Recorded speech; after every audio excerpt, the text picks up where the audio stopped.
Time to double check that I did it right. Time to double check that I did it right. That I actually did the thing. Yeah, da da da da da da da. Make it public.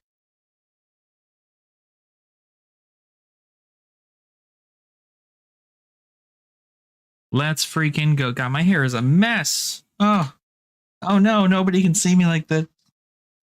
No one can see me like that. Oh God. It's a mess. I'm gonna turn music on. Everybody hi. People wave. I gotta get emotes for this channel. I gotta get emotes. God, I look like I'm a mess. I gotta get a haircut real bad. What I should have done 2 weeks ago. Didn't do that. Silly me.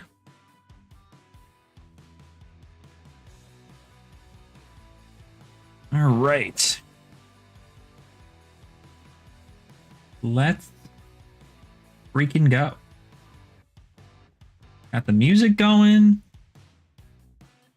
Stream's going. Cosmic's here.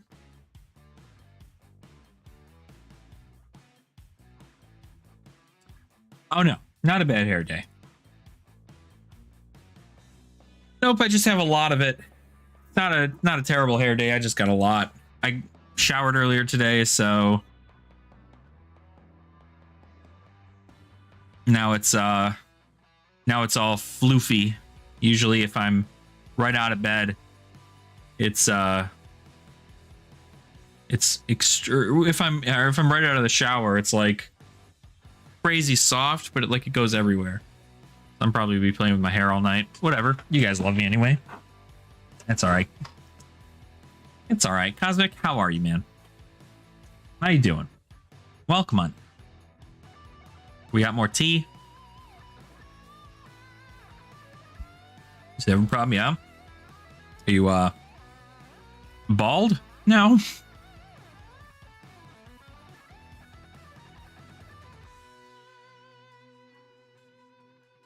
Doesn't good. Oh, good. Okay. Now, okay. So I gotta be real. I gotta be real with you, Cosmic. Are you Stefan, or are you two people on an account? Because I've heard you refer to yourself as Stefan before. You are Stefan. Okay.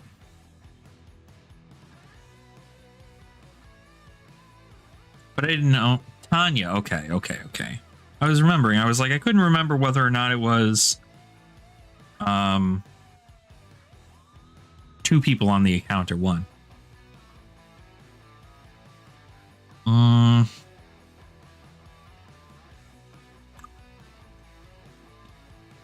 Not that I know of. Ah, okay. Hey, what's up, Chaos? How are ya? What is up? Cheers to you. Cheers to you and yours. I feel like this is still too bright.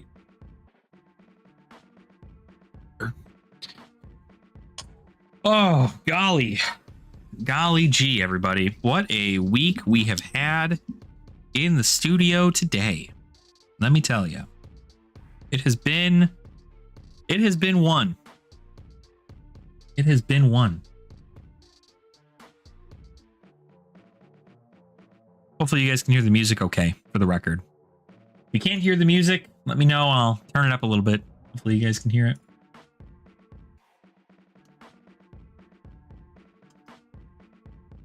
Oh, man. I can't believe that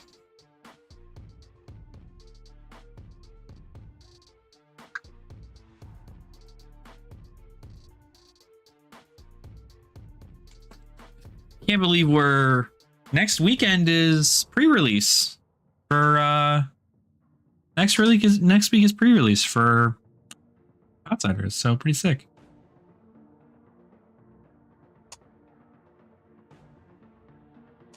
A long couple of weeks. Yeah. Oh, dude, I'm so sorry to hear that, Chaos. Yeah, I heard that that's been happening a lot. Is that the bundles have been being canceled. And then you even have, I don't know if you also heard about this, but some people are getting bundles. They're getting complete bundles at the price of regular bundles. Like Amazon like screwed up or something, and they listed the complete bundles for $43 on Amazon. And for those people who were like quick to pick them up before they could notice, I guess they're not canceling their order and they're sending the product out. I don't know if any of it's like fabricated or whatever, or whether or not they're going to get the regular bundle instead of the complete bundle, and out of like a shipping error or whatever. But Amazon's doing some weird stuff right now, but it seems that a lot of people's Amazon orders are being canceled, which is awful, right? Now, did you end up canceling or did they end up canceling? I guess I should have prefaced that. Should have prefaced to see whether or not you were canceling or somebody else is canceling.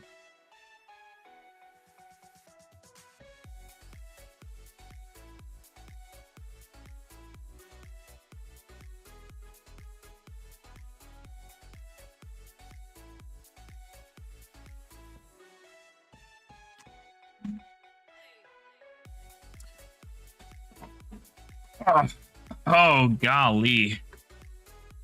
October and got the same $43.99 error. Yeah. Now, would you have known? I mean, because some people are confirming that they are getting the complete bundles, but I think there are a lot who are not. I don't actually know whether or not they're going to come in like Tambird or some other thing. Like, I think it was just a small mishap on Amazon's part, but it's good for the people who wanted it. Although that's just gonna wreck these prices of these cards.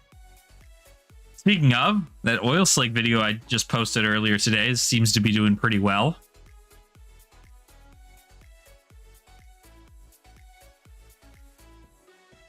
Mm-hmm. And don't get me wrong, I think the oil slicks are cool. And I think the oil slicks are eventually something I would like to collect. But I mean, they just continue to drop, and I feel like they're going to hit a bottom sometime soon here, but I could be wrong. What are they going for now? They're under $600 right now for one of each, which isn't terrible. I'm not gonna lie, because like you look at Elish Norn and Atraxa being the two most expensive, and they're like the two most expensive because they see play. But I don't think it's that bad of a pickup.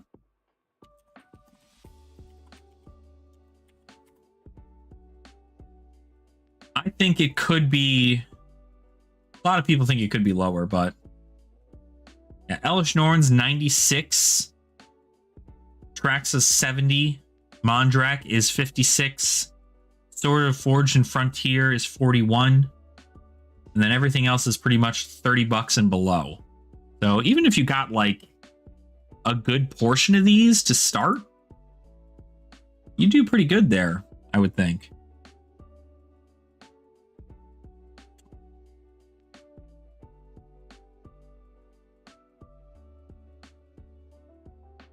Like, pretty good.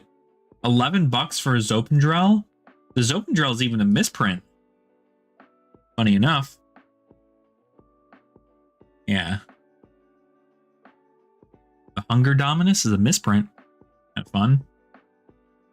But I mean, yeah, even like picking up one of these cards a month, not a terrible thing. Maybe not a month. Maybe like one every week is not terrible either. And then when eventually you just need the Atraxa and the Elish Norn, you'll wait for those to die down in hype, and then maybe those will be like $70, right? Atraxa may hit 50, so on and so forth.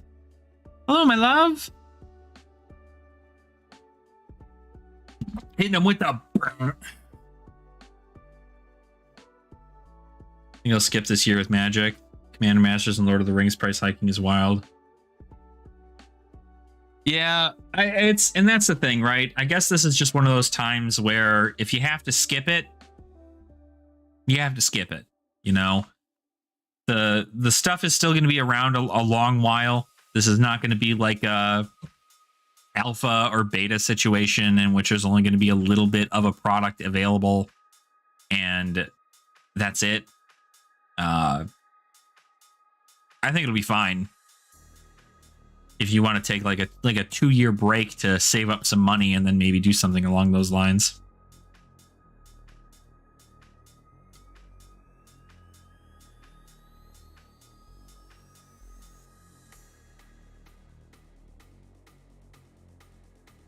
But it's an interesting thing. I don't know. Part of me wants to collect them now with how low they are, because I feel like these are for sure going to go up in value later on down the line. But I also have other things I'd rather collect, like the Dark. Because this is just still so new, right? It's still so new, and there's still too much about it, so... From Hasbro another way? Oh, yeah? Are you buying stock? Probably not a bad idea.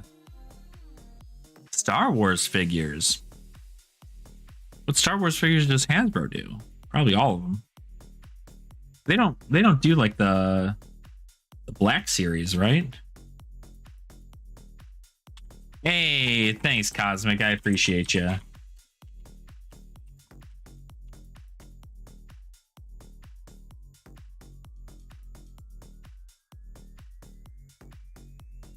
WWF figures. No, I don't like WWF. Not fun for me.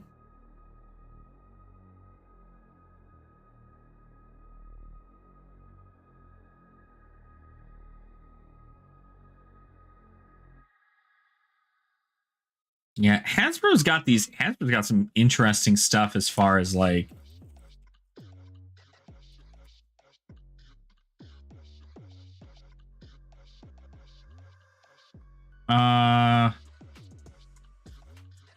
they've got some fun, interesting things. They have they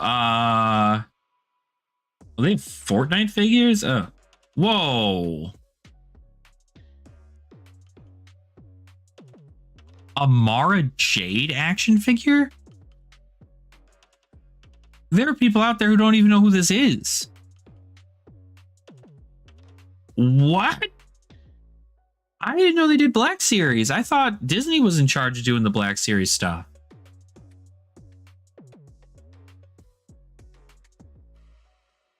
Right? Dang. Dang. Electra? Miles Morales? And these are cool.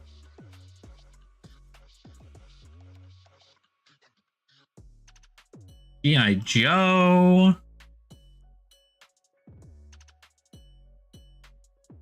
Cool. These Transformers are great too. Oh, here's some more Dungeons and Dragons stuff. Do they still sell the dragons that are D20s? Oh, here they are. The Dicelings. Yeah. Blaster Beast Diceling. White Dragon Diceling. Cool.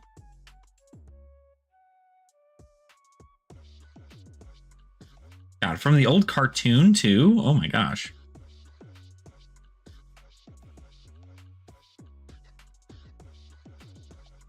Huh. Interesting. See, I thought they were taking a super loss on their cards.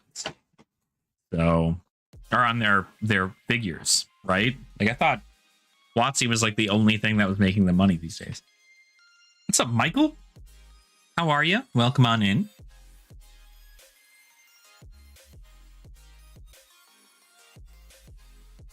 Again, let me know if the music is in your ear holes. Want to make sure I'm not just playing it for nothing. I need to remind myself to get a haircut next week.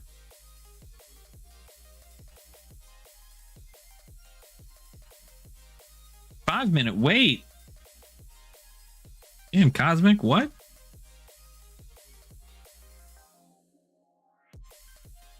Those ads 5 minutes long for this?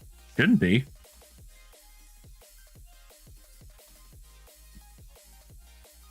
I'll turn that shit off for this if it's 5 minutes long.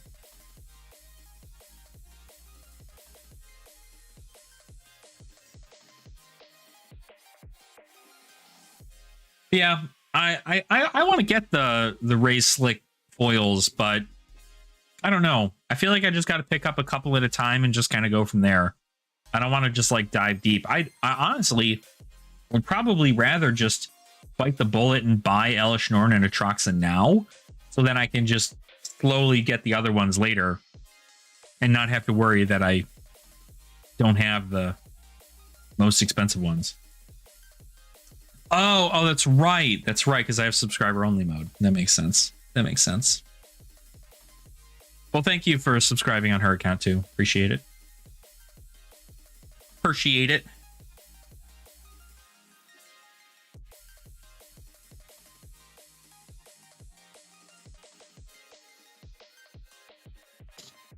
Oh, man.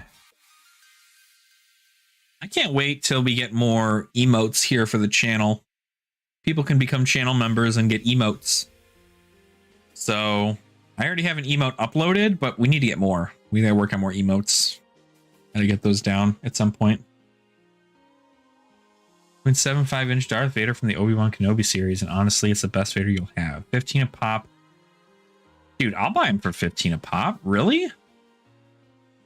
Not bad. No secret lair ideas. Always wonder why people grade their cards. It's because they like so much about the card, want to make it a long-term collection, just trying to flip and get profit. Normally you're doing it to authenticate, and sometimes you can do it to flip it, right? The problem we had recently, though, to my hair, stop. I'm going to be doing this all stream. The problem that we had is back in 2021, there was this big thing with Pokemon, and Logan Paul, some jackhole over on YouTube, opened a base set of Pokemon, and he started grading like every card, right? And so he had a PSA guy there to like grade every single one of those cards, and he was able to sell like every single card in that box, including like the commons, like the basic commons, for like hundreds of dollars essentially.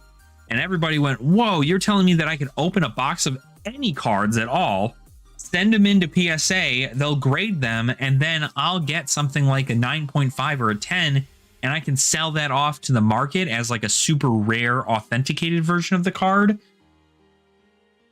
That's not how that works, right?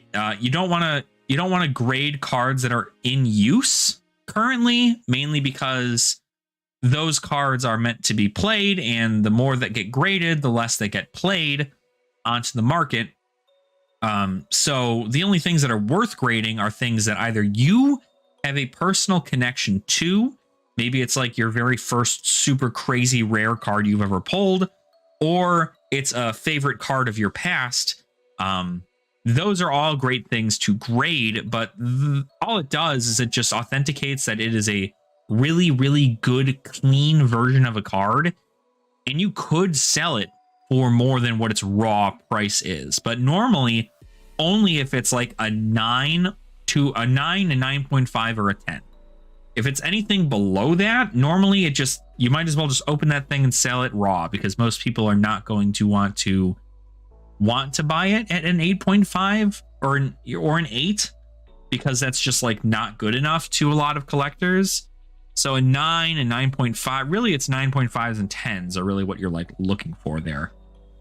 But a lot of it do it like trophies, right?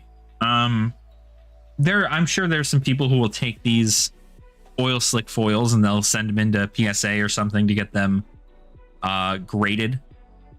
But the problem with today's cards, or at least a good portion of today's cards, especially in Magic and Flesh and Blood and Pokemon and Yu-Gi-Oh, is that you're gonna get like a garbage. You're gonna get like 9.5. You're not really guaranteed a 10 ever, because a lot of the card stock just does not.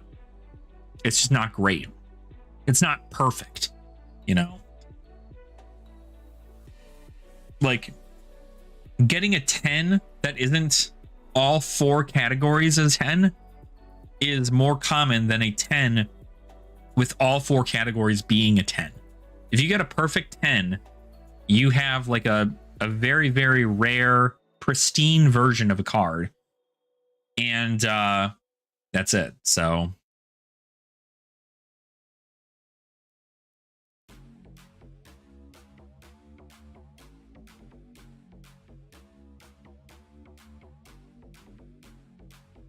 because they're in production. No, I agree.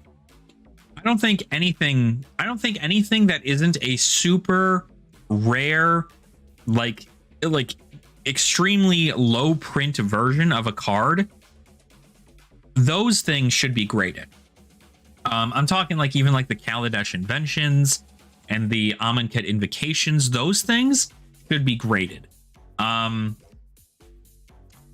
know, if you open up a pack of the Dark and you get a Blood Moon and it looks like super clean and you think you can get a 9.5 or a 10 out of it, you can do that. You're right. You could probably go and put that in, you know, give that to Beckett or to PSA or whatever, and they could grade it.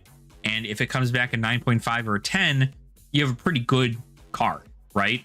And maybe that's a card that means a lot to you. There are people out there who are grading golden cold foils from, well, golden cold foils are normally graded already, I should say. And those are from winning like big tournaments and stuff like that. So for Flesh and Blood, Think of the Living Legends, the Mark of the Machines. Oh, like the are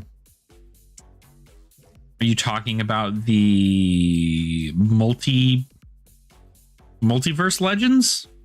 Those ones?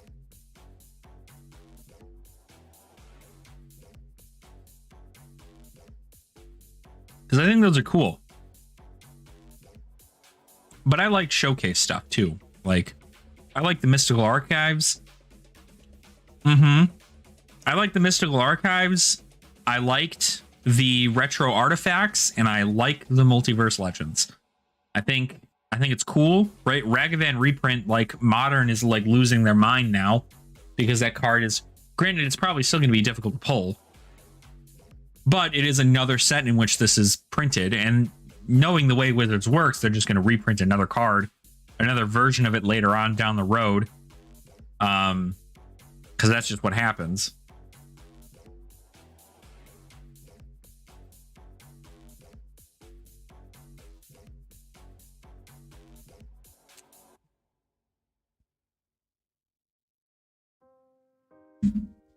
But yeah, so I think they're cool, right? I own a decent amount of the Japanese foil Mystical Archives. I kind of want to check to see actually what those are sitting at right now. Japanese alternate art for Magic the Gathering. Is it alt art?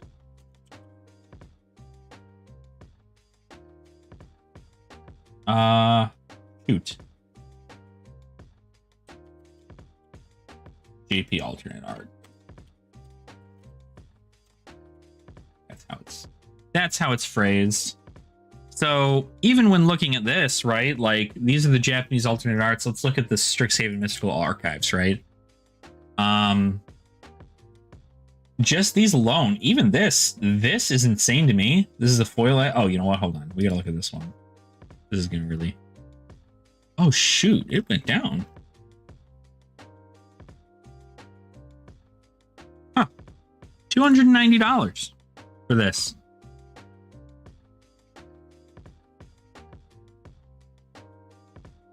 $190. That's not bad. For the foil version? I think my collection is worthless in price, but the cards mean the world to me and my family. My daughter saved her money and bought me a Kaito for Christmas for $10. Now it's down to $5. Oh. See, but that's the thing though, right? I'm in the same boat. I'm not collecting these cards because I know they're going to... Because I know I'm going to like sell them in the future, right? I buy them because I like the cards. I like the, you know, the style that the card is in.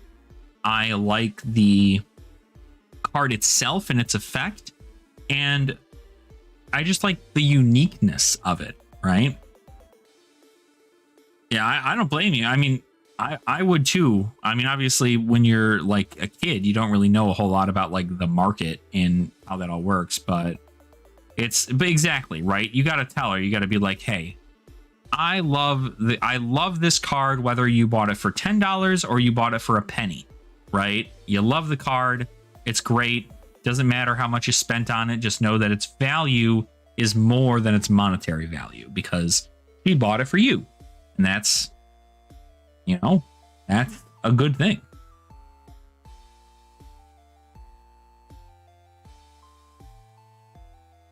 But yeah, I don't know. I mean, like, I think these cards, I think there's plenty of cards that are available that look super good and that are really, really, it's so funny how this is, well, it's not like more expensive. Like, these cards look super good, and there's no way this isn't $100, right? What? Yo, what is happening?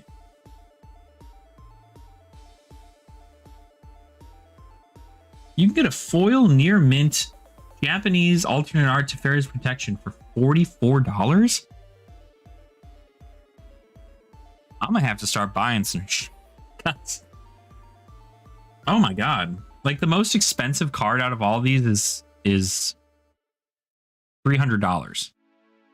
Which, like, in retrospect, not a lot. So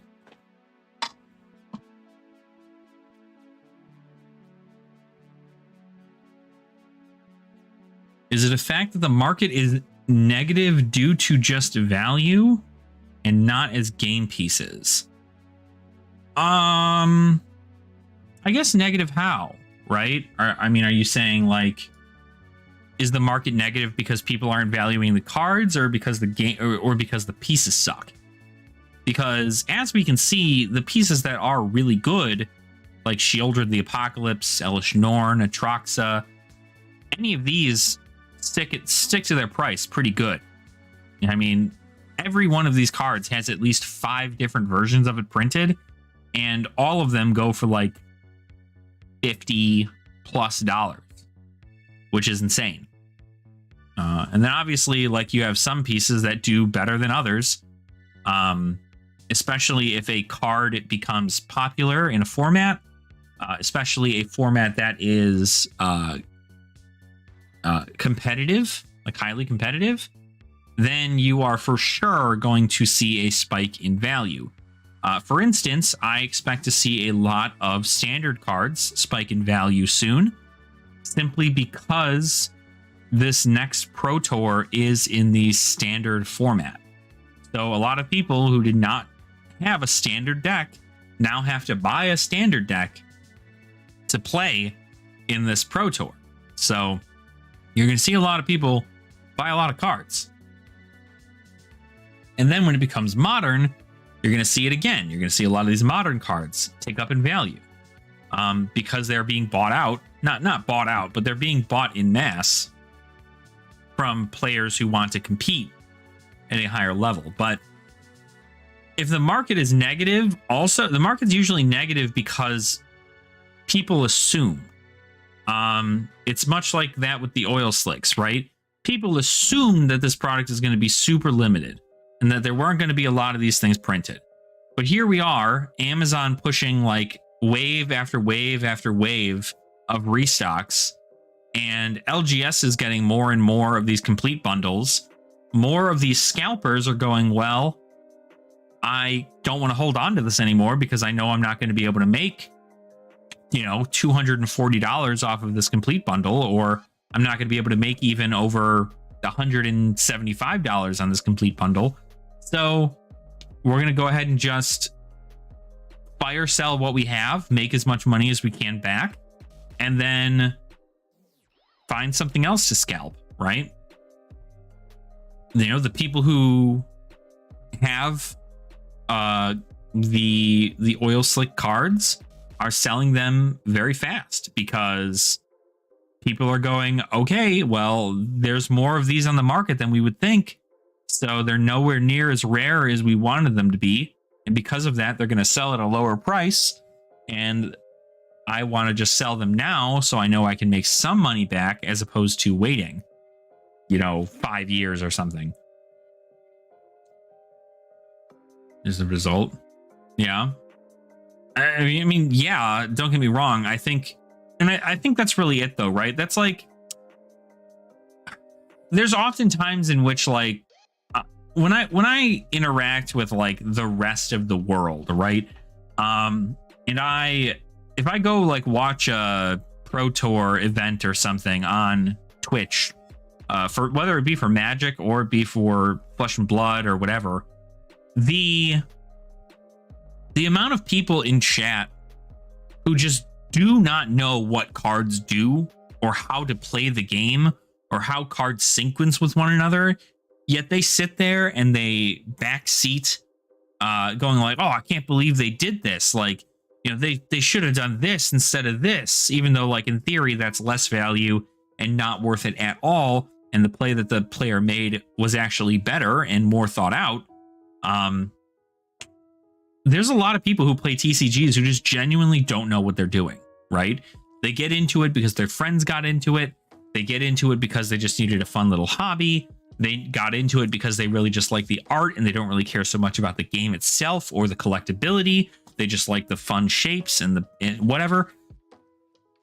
There's a lot of people who play TCGs who just genuinely don't have a TCG market outlook on things, because granted, I don't think people should. I don't think most people go into a hobby going, oh, well, I have to figure out what the market of reselling all my stuff is like, because if it's bad, I don't want to get into it because I want to be able to make money off this if I end up ever leaving. So I don't know.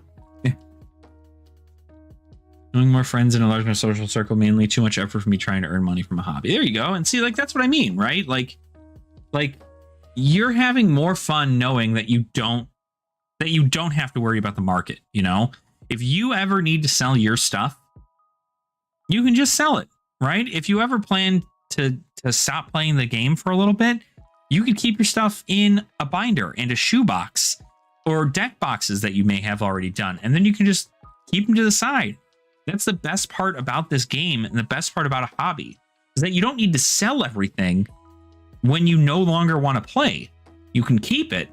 And then 20 years from now, when you go, oh man, let me dust off this box of cards. I was, going through my old stuff and I just found this stuff. Maybe I'll get back into it. That'll be kind of fun, right? Things will have changed 20 years from now, but you'll have cards and maybe those cards will be worth more than what they were then. But that's the best part, is that you can wait and still get something out of it. Competitive formats will boost prices that become relevant. Also, the overproducing drops prices a lot. True, super fast. That is true. The overproducing of cards definitely doesn't help.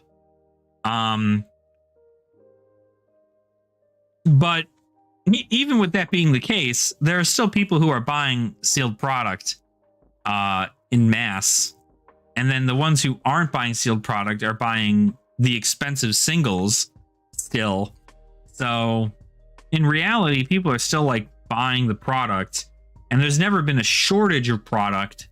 So I don't know. It's a weird thing, right? Because like, you don't want a shortage of product.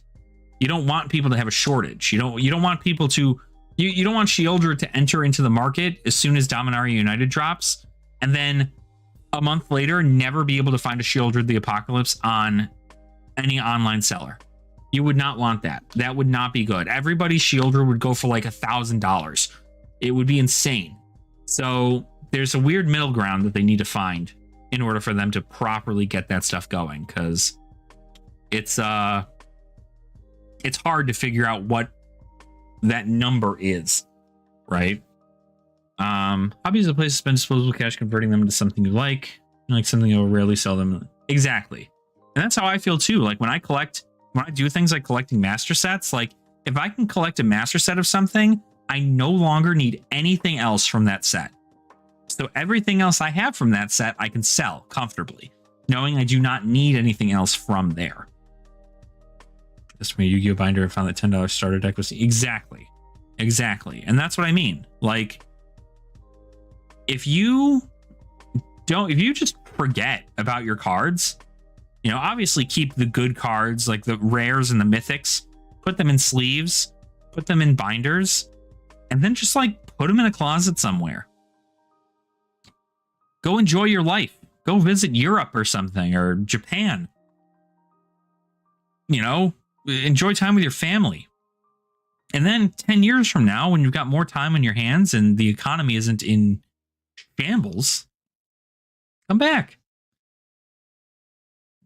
Serialized cards is the perfect way to push collectability and value in a game made fun for playing. Yeah, I think the serialized cards are great. I think it was a perfect example, right? That's a way to make those cards collectible, right? And collectible they are. I think they're still doing pretty dang well, if I recall correctly. Look up,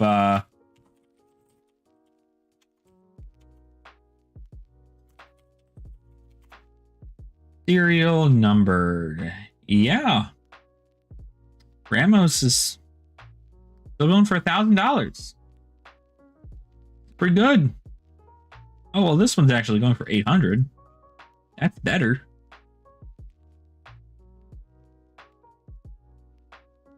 Oh man, can you not find Mox Ambers anymore? Are those out of the market? Oh, whoa. A lot of these are no longer on the market. Was there a buyout recently? Mox Amber, Ivory Tower, Wormcoil Engine, Sculpt. No, hold on. That's not right. No, they're available. I'm just stupid. Weird. Okay. Yeah, interesting. Said about Outsiders and Lord of the Rings. Kind of down on Magic right now. Hey, Money Vikings. Hope you're doing well. I'm doing fantastic on this side of the woods. You know, just grinding that YouTube game. We're above 1,300 subscribers now, so we're chugging along. Maybe we'll do something at 1,500. I'm not too sure, but we'll figure it out. I'm also excited about Outsiders. I don't know how excited I am about Lord of the Rings. I think I want a Balrog card, and that's about it. So I don't really think I need much else. I would like a Balrog in whatever the coolest version of the Balrog card is, and then I can just, and maybe like Sauron, and that's it, right? Or a Ringwraith. Okay, maybe I want the villains. I want the evil things from Lord of the Rings. I want those cards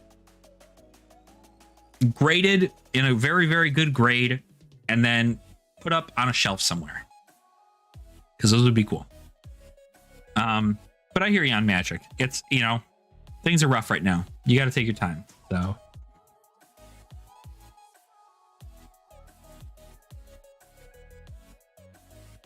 yeah, old Yu-Gi-Oh sells pretty good, especially if it's first edition old Yu-Gi-Oh. Collectors out there want that stuff. Right? They will pay good money for that. They will pay good money for it. That is for sure. Oh, thanks, Vikings. Yeah, Gandalf would be pretty cool too. Gandalf, Sauron, Saruman, Ringwraiths. Maybe just like the Fellowship people, you know?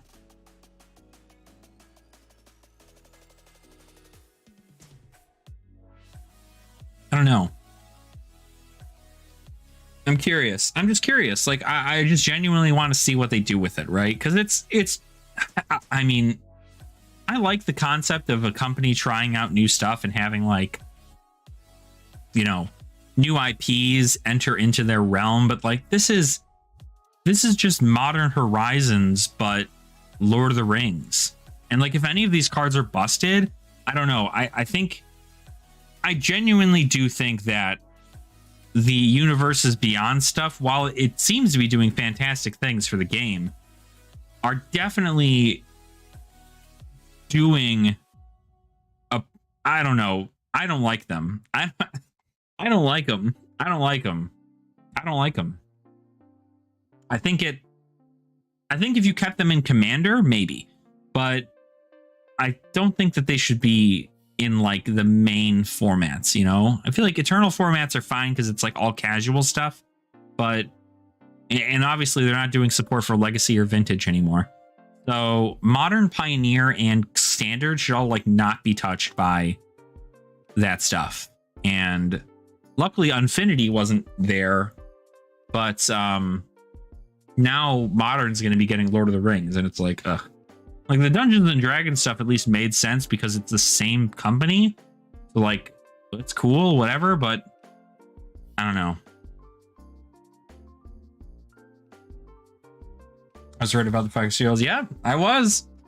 I tell you, you gotta, all will be cheap. It was only a matter of time. So all will be cheap. Yeah, exactly. It is supposed to be a straight to modern set super fast. Yeah, that's what I mean. Like, I don't want to sound like I don't want to yuck somebody's yum. You know what I mean? If there are people out there who genuinely enjoy the, you know, Street Fighter cards and the Stranger Things cards, and even though they made those cards like Magic the Universe adjacent, because they made those secret layers and then they made Magic Universe versions of these cards who are like characters we don't know, but are just, it's the same thing, just they're just like a named character from a different place. You know, you've got the Warhammer cards, now you've got the Lord of the Rings cards, you're gonna have the Doctor Who cards, there's gonna be Doctor Who decks. I don't know. I'm just like, there's a lot over there. And like, I really enjoy the story of Magic the Gathering, and I know I'm going to get it, right? I know it's happening still with the standard sets, but I don't think I personally could vibe with somebody attacking me with an Atraxa Frodo, you know, Bont combo or whatever the fuck. Like that's a lot. So saving it for D2D, dude. Dusk Till Dawn, man. Michael, there's a lot of people buying out Monarch right now. I thought about buying a case of First Ed today. Thought about it. I don't have that kind of money though, but I thought about it. And more about Fab PvE. We haven't heard anything about it yet. Nothing at all. But from what we know, is it's supposed to be the middle of the year that we find out more about Fab PvE, which makes me assume that with Dusk Till Dawn being the next set to come out and it being a supplemental set, that hopefully that is the concept we're moving towards, is Dusk Till Dawn is going to be the introduction to the PvE of the game, right? Fighting, maybe like you're fighting like a giant angel or a big shadow beast from the Demonastery or something. Because that'd be cool. I can't wait. We're gonna do a lot of content for PvE here on the channel when Fab does it. We're planning to do a lot. I also hope you guys are enjoying the commoner stuff I have here. For those of you who play Flesh and Blood, you know, I wanted to start doing some more casual focused stuff, because I know not a lot of people are very big into the competitive scene, and a lot of people are like new and wanting to be able to get into Flesh and Blood without having to spend a lot of money. So so I hope everybody's enjoying the commoner stuff that I'm coming out with, because I put a decent amount of work into it. So playing it every week. Oh, that's right, there you go. Yeah Yeah, you're killing it, man. I'm glad we get to play games on Talishar every now and again, right? That's fun. Yeah, Fab's got a pretty good future. I think there's something that just happened recently that I think is super awesome. And then I don't think we'd ever really see, well, maybe we would see it from Wizards of the Coast, but LSS, the company behind Flesh and Blood, actively apologized pretty much for a mistake that they made during the printing of Dynasty, where they short printed Surgical Extraction, which is a Majestic, a non-foil Majestic. They short printed, and people wanted to use this card for the Assassin, which is the new class that came out in Dynasty. But there's also a new Assassin that's coming out in Outsiders, and Surgical Extraction is a pretty awesome card that should not be the price it's at right now. It's at like $75 or something for the price of that card. And that's because it was short printed, so it was rare you'd ever find one. So LSS came out with a statement. They're like, hey, we messed up. Our numbers got mixed up, and this card was supposed to be short printed, but it wasn't. This card got short printed instead due to our mistake.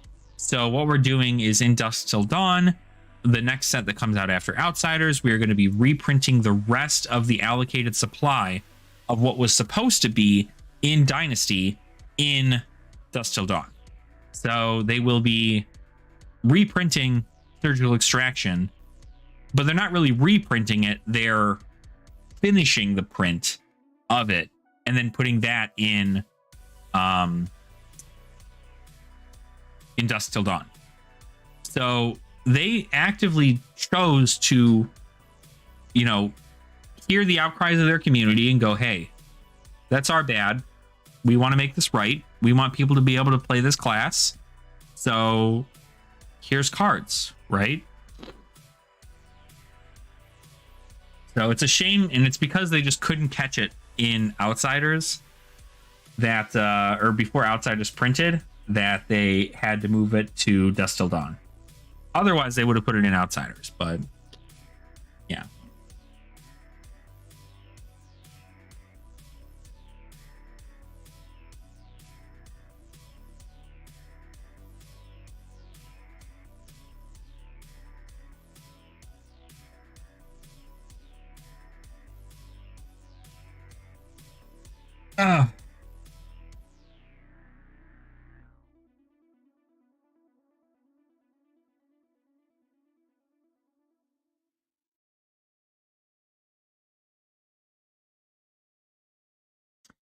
Man, I want to buy one of these serialized cards now. There's no way. These are still so good. This market for these is still so good. This can't be right at all. No way. Mishra's Bauble really going for $2,000. What? What the heck? So yeah, but yeah, I'm really excited for the new stuff, right? And I plan to continue making more commoner content in I want to start doing Clash as well, because Clash is again something that you can play on Talishar, which I think is really cool. But more importantly, something that I wanted to do is I wanted to start focusing on these because I actually want to help out the people over at Tavern Brawlers. I don't know if you guys have heard who the Tavern Brawlers are, but it's a Discord community of Flesh and Blood players. They play other card games too. There's plenty of card games to play on the Tavern Brawlers Discord. But they run leagues for Blitz, Classic Constructed, Commoner, and Clash, right? So everything besides Ultimate Pit Fight. They run 4 leagues, and only really they haven't gotten like anybody to sign up really for these leagues, and especially Commoner and Clash. They haven't gotten anybody to sign up for them. And I want to get people involved. I want to get people involved. You know, I know it's hard sometimes for people to be able to get a webcam or to get a microphone or anything of the sort. And so I know it's hard, but I'm thinking maybe at some point we do like a giveaway for like a webcam with a microphone in it. Like the microphone's probably going to be garbage, sure, but you're going to be able to hear. And that way people can play with other people online if they wanted to without having to go through things like Talishar. So I want to kind of help build that up and get people excited for that, especially people who genuinely have an interest in Commoner, as well as have an interest in just learning Flesh and Blood in general, because it's such an easy format to get into. There's a plenty of heroes to choose from, and it's a great starting point because it gets you comfortable with what the hero does and its general playstyle, and then you can upgrade all of your decks into Clash, which is not a supported format for like an actual Flesh and Blood run event. Like you wouldn't be able to play Clash at like your LGS unless you were able to get people together to play at your LGS and do an event. But then you can upgrade your Clash deck into either a Classic Constructed or a Blitz deck. So that way you've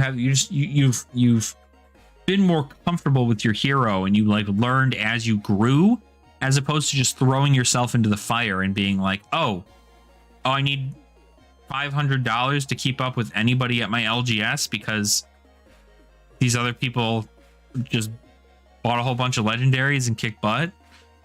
Like, I don't know what to tell you.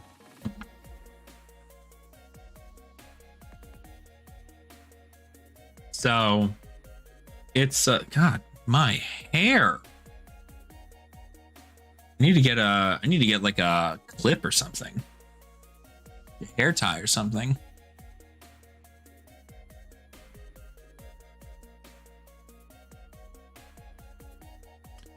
It's wild. But I love Commoner. I think Commoner's great and amazing. I think it is. It's not by no means the best format. I think Classic Constructed is really, really good.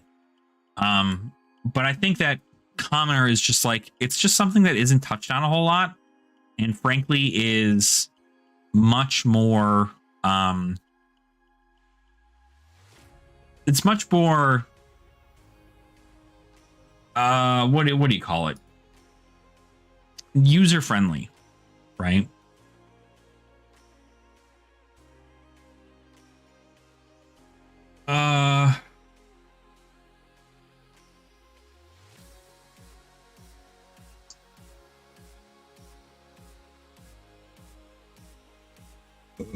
Oh, golly, excuse me. Now, I gotta say, I have been doing some testing with the new cards on the new cards from Outsiders in Flesh and Blood. And let me tell you, some of these are pretty good, some of them not so great.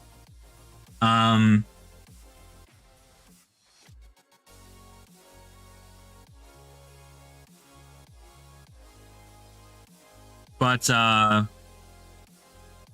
there's a video that I saw earlier today. I kind of wanted to do like a reaction thing to it, but I have a feeling Timmy knows what he's doing. But I haven't watched it, so frankly, I feel like we could watch it, right? Maybe we do that. Maybe we watch Timmy's video. Maybe we watch the Tall Timmy's video on the thing.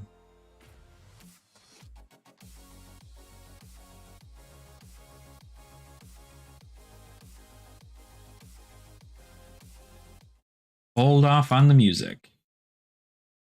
Let me get something going here.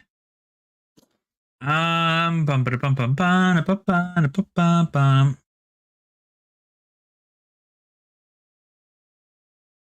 Oh.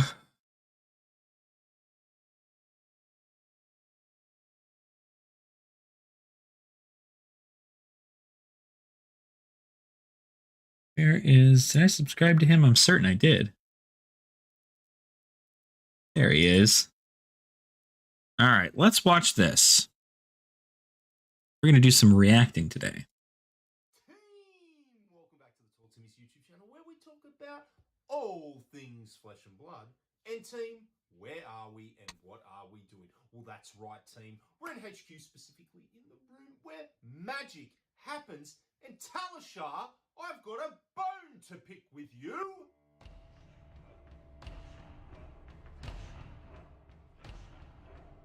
So if he's going to say what I think he's going to say, which I'm almost certain is exactly what everybody else has been talking about, it's how this is a video. I'm just going to assume, right? I'm going to assume we're going to watch the video. I'm certain it'll be different. But a lot of people on Twitter have been talking about something that has been very controversial with the Flesh and Blood community. And that's the fact that we have people who, when a set is spoiled, they code and release the cards for playability practically that day, if not the next day. This leads to a lot of people being able to essentially figure out the meta before the cards are even out. So there are a lot of people who play the game only when the cards come out. Like, they wait until pre-release to get their hands on the cards, and they just they make it happen, and that's it. But this is a bit different.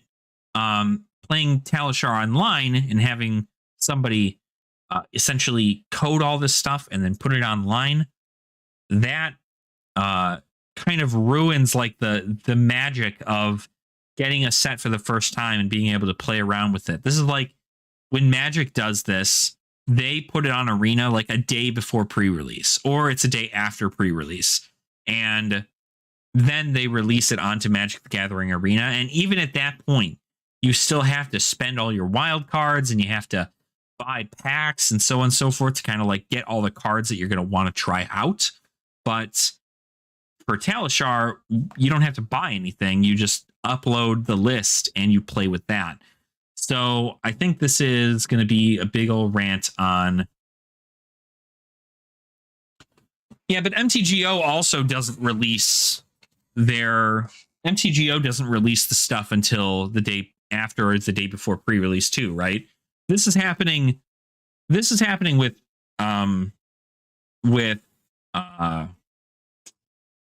happening with Flesh and Blood, a game that does not have an online platform at all. Like Talishar, the one that we're going to talk about in this video, is not a LSS funded project. Like, this is all the online way to play Flesh and Blood is all fan based, because the point of Flesh and Blood is to, as everybody knows, to play the game in flesh and blood. That's the point, right? The point is to play it with another person in front of you, to actually be in person. And while Talishar is a fantastic tool to attempt to play a deck and figure out some strategies with it before you actually bring it to an armory or to an LGS to play, there are some people who utilize Talishar as like the best way to learn how to play your deck, where that's just not accurate. Like, you run into a lot of people who just don't do great at the game on Talishar. There's not like a ranked system, you know? So it's not like you're going up against somebody who is also a really, really good player all the time. Sometimes you're going against another person who just like randomly threw together a deck in 5 minutes. And when you beat a deck on Talishar and you have your deck from like February, for instance, it gives you a stat update as to what your win rate is. And so when people will look at your deck and you'll go, oh man, this guy's got a 90% win rate with this deck. That's insane. You got to figure out how many of those wins are wins against somebody who just didn't know how to play their hero, or wins on, somebody doing a missed trigger or something like that. Like some silly little thing that probably wouldn't happen if that player had been playing for months and months and months on end. So, but again, like the other problem with that, with this, is the fact that, again, Talishar, you don't have to pay for any cards. It's all uploaded through February. So as long as you can just copy and paste the deck list, you can play it and try it out. So it's interesting. I'm curious to see what Timmy... Whoop, I didn't mean to click that. There we go. Curious to see what Timmy thinks.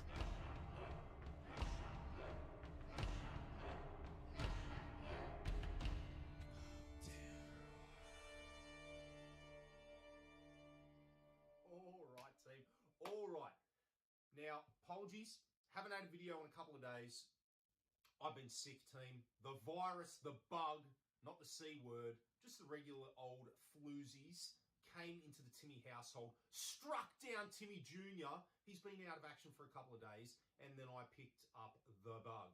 That's right, I've been flat stick since we got back from Auckland. It's been awesome. We've been doing, spoiler videos. Thanks for the great feedback on that. I really hope you enjoyed that video. And remember, it wouldn't have been possible without Brandon and the gang and Adam and all of them down there at Grimdark Gaming.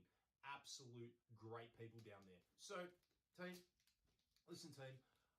I was going to wait until tomorrow to do this video, but I need to get it out there, team. I need to get it out there. I was actually going to do a video all about your Outsider pre-release and how awesome it's going to be, but I need to talk about Talishar for a minute. Can you guys hear this okay, for the record? I just want to make sure that you know. Shatter, obviously. I want to make sure you guys can hear it. I imagine you can, but sometimes he's a little loud. So what, are you people surprised that the Not really, okay. Toa Unlimited, one of the most toxic products that no one wanted. Now there's bloody $300 cards in here, team. Unbelievable. The amount of Timmies we have. Oh, can't, like me. I'm a Timmy. I can't even. Naughty. Open up. Jeez. Better not be a cold foil in there. Packs, team. My muscles have atrophied. I'm sick as a dog, and I can't even open a pack of flesh and blood. All right, team. Okay, Frostbite token. There we go. Now, woo-wee! Talishar. I've been a patron of Talishar since I first started using the platform. I wasn't the first, but I was a very early adopter. Okay, I made videos about it and tweeted all about it when a lot of people weren't using the platform. I really like what they've done. And I've done, I think, 2 videos on this channel outlining the pros, the cons, why I think it's good, what they should veer away from. But a quick TLDR. What is it? Ooh, Winner's Bite. I hate that card. Quick TLDR, team.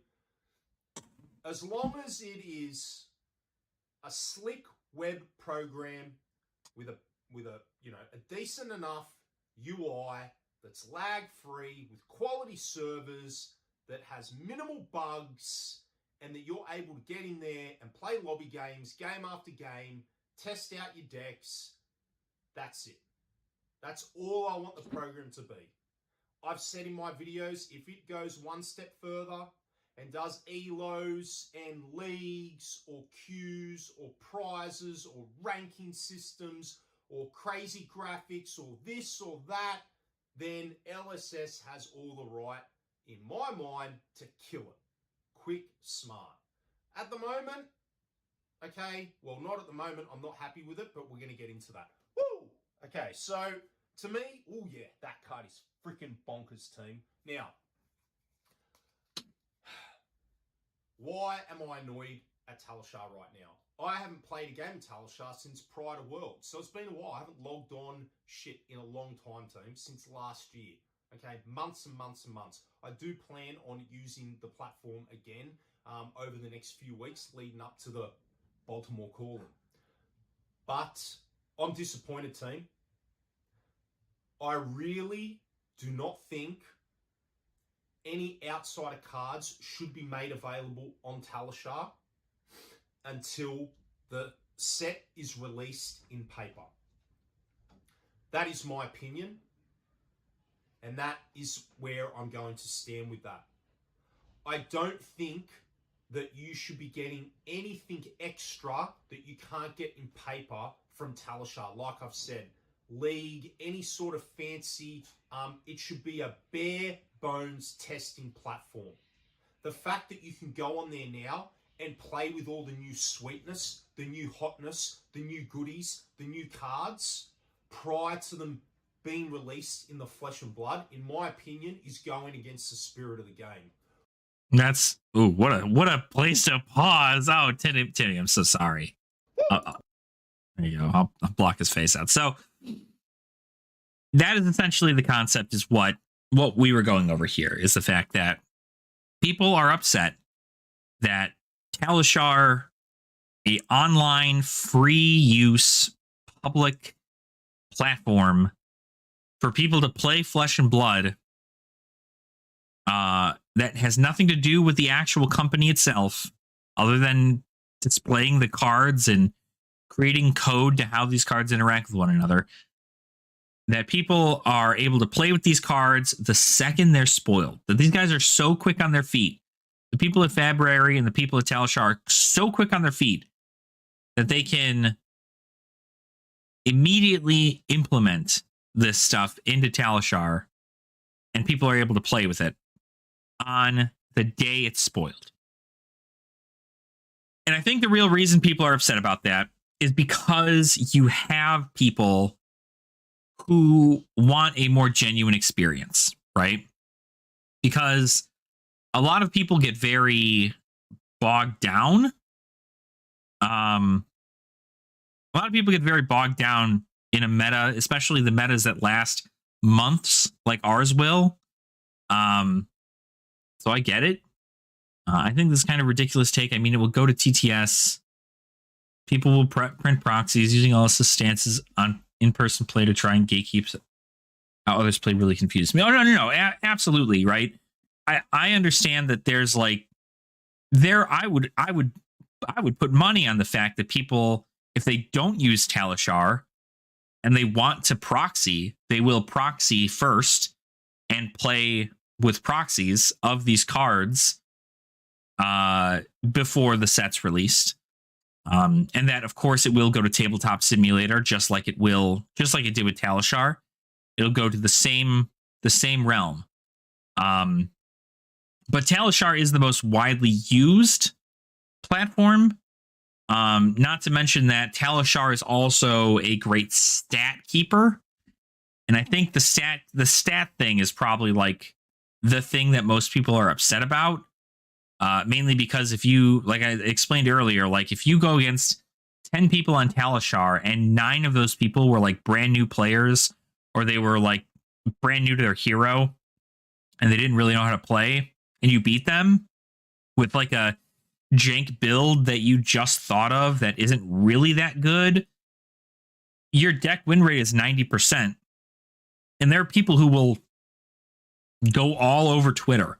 They're like, this is the best deck ever. Like, this deck is the best. You're never going to find a better deck with a better win rate. It's just not going to happen. I've gone against everybody and everything, and it's just been the best. And that is like a false advertising into other things. So like, I definitely don't think Talishar is like the best way to train, but I do like the fact that you're able to quite literally just test out stuff, because I want to know. Kind of missing the point of Talishar. Exactly, right? Yeah, the point of Talishar is not to collect win rate, right? But like, but that's the thing, right? Yeah, as it is noted, there's a bunch of Timmies. Using the word Timmies or spikes or whatever Magic the Gathering uses, there's a lot of people who just don't understand that value, don't understand the concept. And that is like playing on Talishar and playing in person, two completely different things. So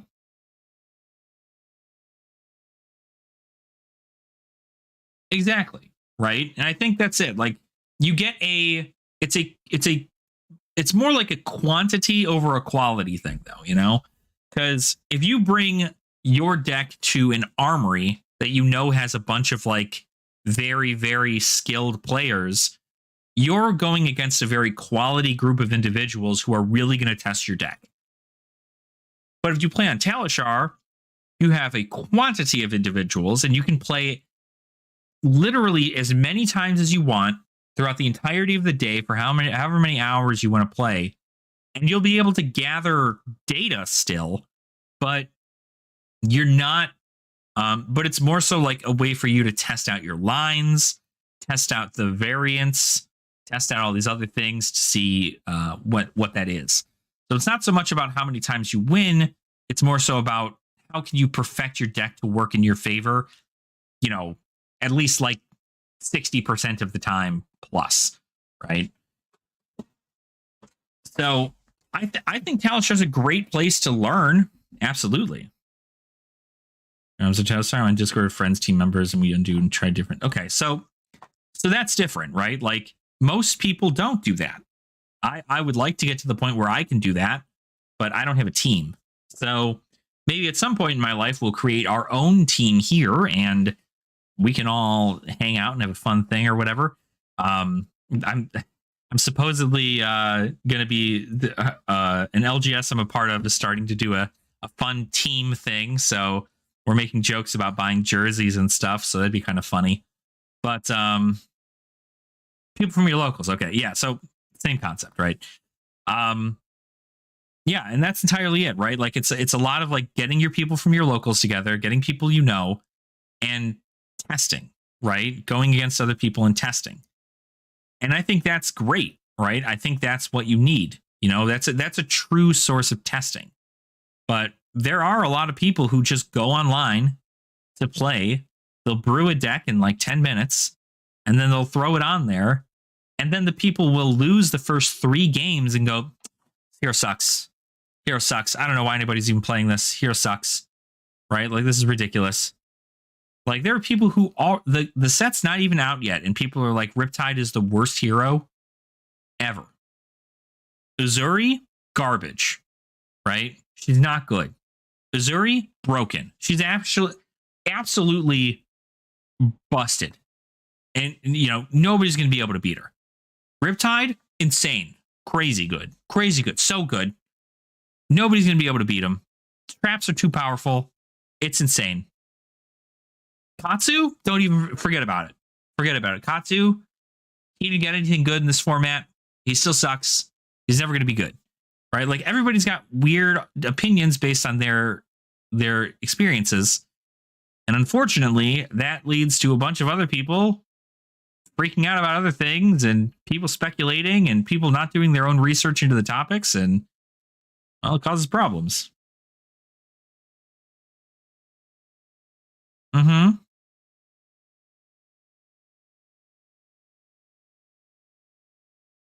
Yep. 8 months.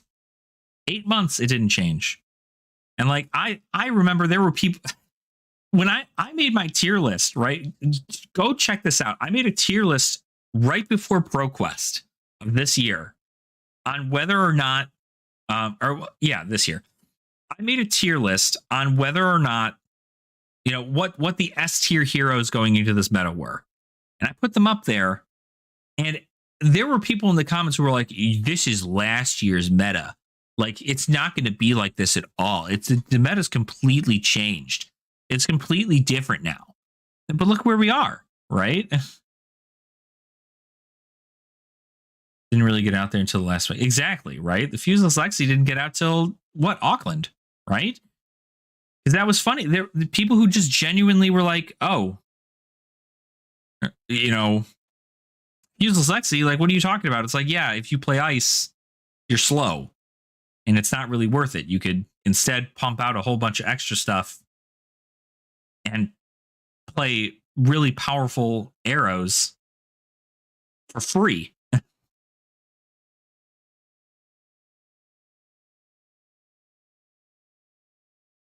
But see, that's just what happens, right? Like, people just sit and they do nothing.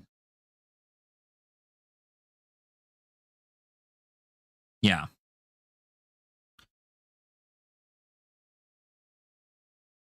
Like, I mean, the only thing that changed between The only thing that changed between that meta, the meta of last year, and this year is the most recent bans is suspended. And even then, Michael Hamilton still won on Icelander.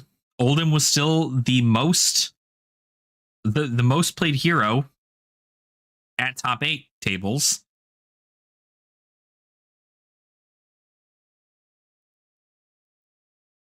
Exactly. There's not enough brewing, right? There's a lot of people who do net deck. And I understand if you're bad at deck building, like genuinely bad, and you just kind of like an idea of what a deck is like, I think deck decking isn't a terrible idea. But I don't think that you should like go look up Michael Hamilton and then look at his Icelander build and go, this is the deck. This is the deck that won the last calling. This is the deck that won the world championships. This is the deck that you need to play in order for you to win. But like, there's so much more to playing Icelander that Michael Hamilton has that you might not, or that like whoever plays it might not. And that's the real thing, is like the player. It's a skill issue. Like, there's so many people who pick up really, really powerful decks and just, they have a skill issue piloting them because they don't know what they're looking for. They don't know how to properly pitch deck. They don't know how to properly defend. They don't know how to properly look for things. Like, yeah, exactly. You cannot pretend to be Michael Hamilton. Like, Michael Hamilton is Michael Hamilton. No one else is like him. It's not that he's unbeatable. It's not that he's unbeatable, right? I'm certain if a very well-skilled Dromai went up against an Icelander, he may lose.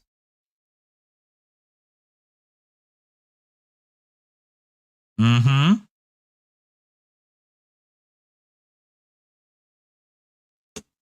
Yeah, exactly. Like, it's not that the hero is impossible to beat. None of these heroes are impossible to beat. It's just some of them take methods that are better against the most played heroes, and it usually works out, right? Guardian is a fantastic matchup against what is probably one of the most played decks in every one of these big tournaments so far, being Dromai, right? Dromai is played a lot. A lot of people are playing Dromai. But how many people are getting to top 8 tables on Dromai, right? There were 2 in Charlotte, right? Mara Ferris being one of them. And like, they really know what to do with their deck. So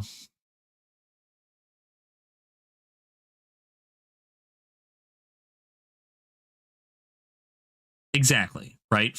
Like, Fi will just stomp you. Like, it just is gonna happen. And the odds are not good, right? And that's unfortunate.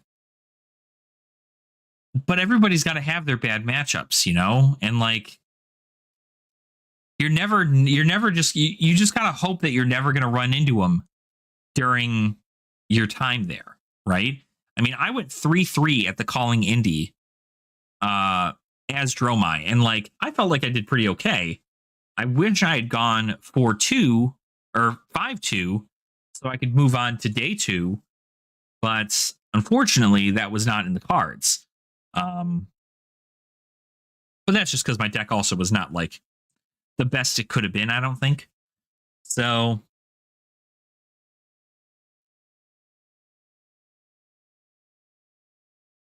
exactly. Like, you're not, like, it's not like you're gonna go against Michael Hamilton on Talishar, you know? Like, and that's really something that I think a lot of people aren't understanding, is that the pro players are not playing on Talishar. Usually, they're not playing on Talishar. If they are playing on Talishar, they are, much like yourself, they're playing with people they know, team members of some sort. They're playing with them because these people help one, you know, you help one another learn what lines to look for, what things to play, whether you should play this or that, or maybe try this out in the deck as opposed to this. Like, how does this feel going into this matchup? It's like, it's just more thought out. 2-1 in draft and draw my... Yeah. Mm-hmm. And it just happens, right? Like, there's just nothing you can do about that. But I think that's what, like, it's just another thing, right? Like, I genuinely think that there's no perfect hero. But pro players are not playing on Talishar, right? Pro players are going against their other friends who are usually pro players who help one another learn how to play the game. They don't just like ditz around and like, oh yeah, I wonder how many wins I can get on Talishar today. Like, they don't care about that at all.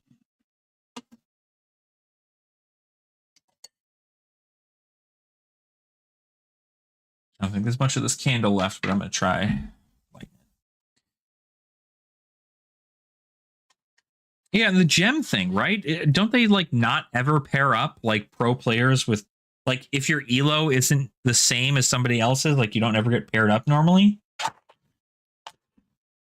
Like, isn't that how that works?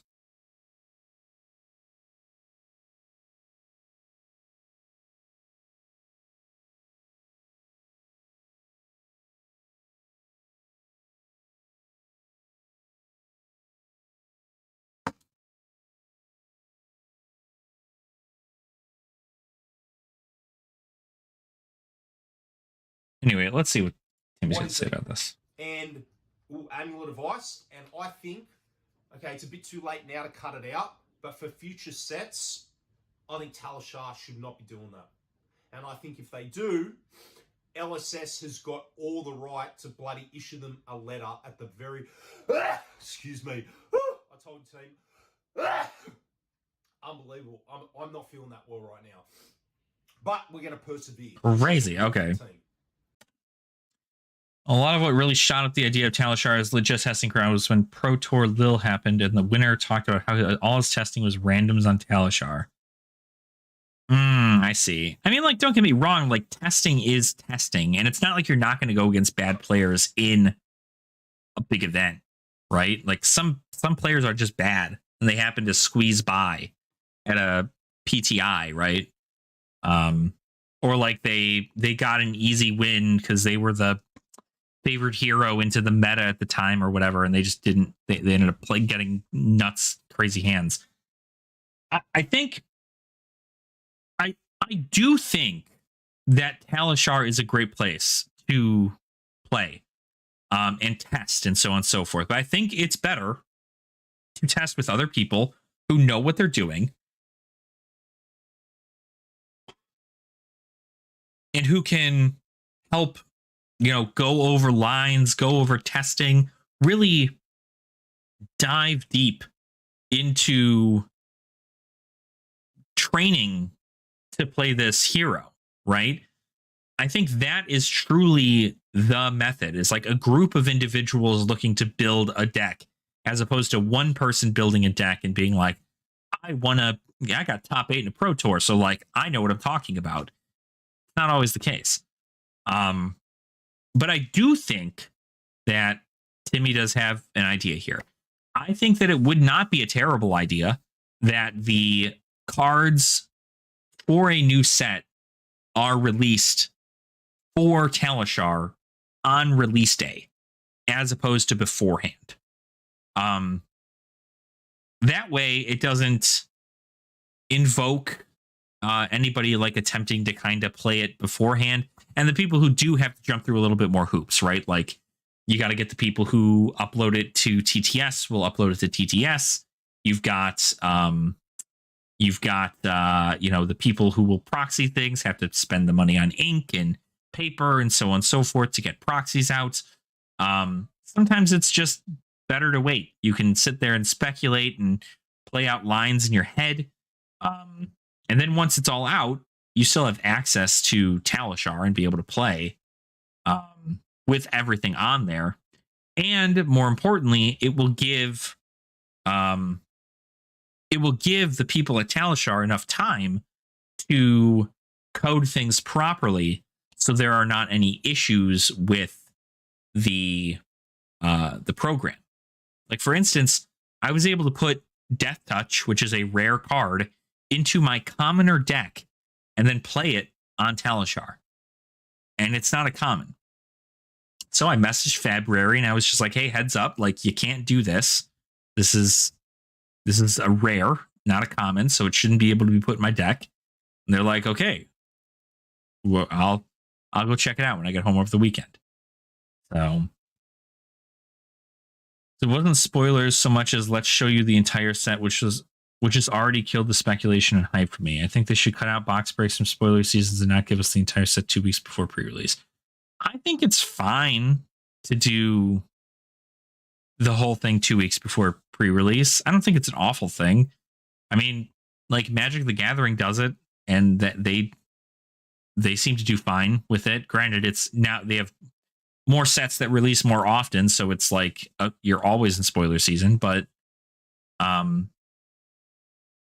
don't know. I think it's a nice. I think the way they spoil things is very good, though. Sure, maybe they could wait like a week before pre-release as opposed to 2 weeks before pre-release. But I think they mainly do that specifically because they want to guarantee that things show up on time via the mailing system and everything. So, I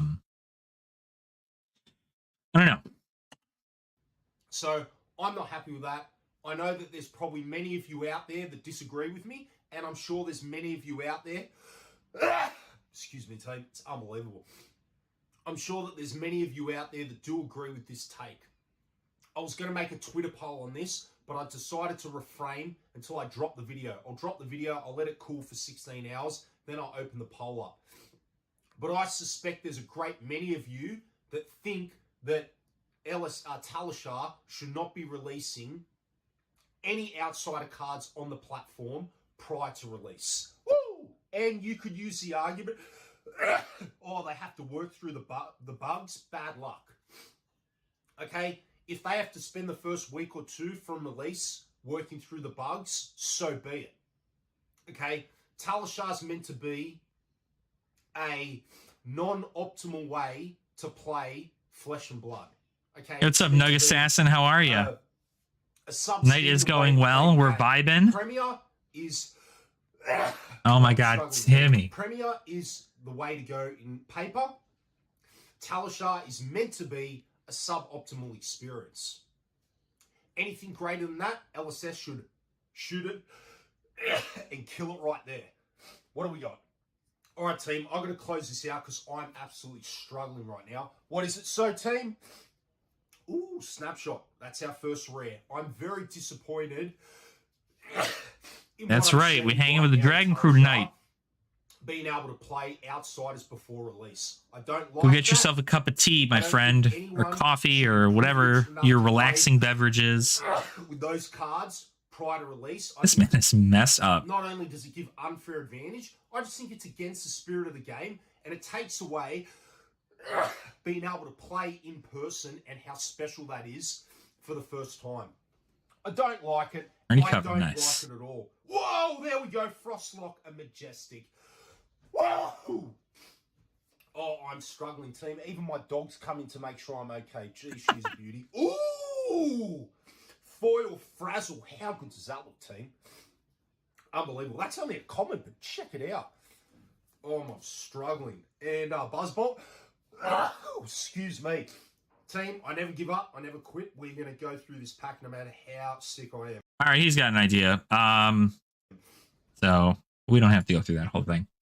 I am going to go ahead and ban this David Sparling guy. Because what kind of person just comes into a channel talking about Telegram?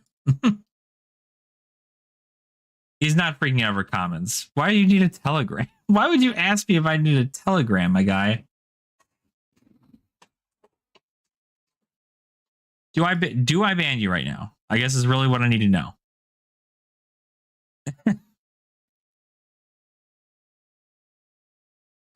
Cool fun. No, he ended up just not pulling anything. He pulled a Frostlock or whatever. He was sneezing on like all those cards. So that was something else. But yeah, so I think it's gonna be loud. Yeah, it's so loud.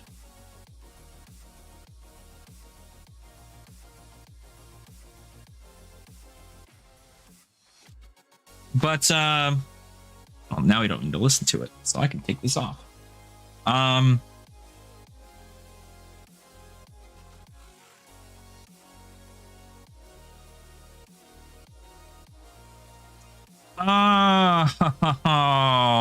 I see. I've been once again labeled as a furry. No, David, unfortunately I'm not. I am comfortable with the furry community. My girlfriend is a furry. Just great art, right? Things are the way that it is. I'm very open about talking about that kind of stuff, but I don't. I am not. My girlfriend would say otherwise, but she would call me a closet furry. But I am, unfortunately, not. And normally people who immediately ask for telegrams without like saying hello first, I tend to immediately think they're bots. So I do apologize for labeling you as such, but I just wanted to make sure, right? There's a lot of bad people out on the internet these days. But no, my channel character was made by my girlfriend. I do like dragons a lot. And I've always had like an affinity for them and how cool they are. But I have not gone anywhere near that. So MTG and D&D, so many creators on there. There probably are. I may, David, honestly, at some point, right? If you want to introduce me to any of them, feel free. I do not currently have a Telegram. I don't know how I could better outlook my audience. I don't know if you want to like shoot everybody in Telegram a message to come on over here to the stream. But I don't. I do not have a Telegram, and I frankly don't know whether or not I'll ever have a Telegram, unless for some reason I need to. But I do have a Discord server that I do hope to open up to everybody sometime soon here. And again, it's going to be an open place. People are going to be able to talk about whatever they want to talk about, as long as it's safe for work. And yeah. So, yeah, I do have a Discord, but I don't have it open. I don't have like a community Discord opened up to people yet. I wanted to work on that actually this weekend, probably, because I do have something else. Let me go ahead and, you know what? I'll risk bots trying to add me or anybody. I'll throw in my,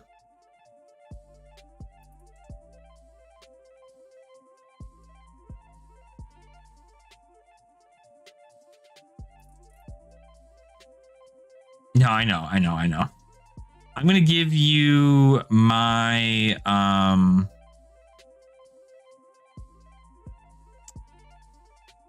oh, yeah, no, I'm not in the thing.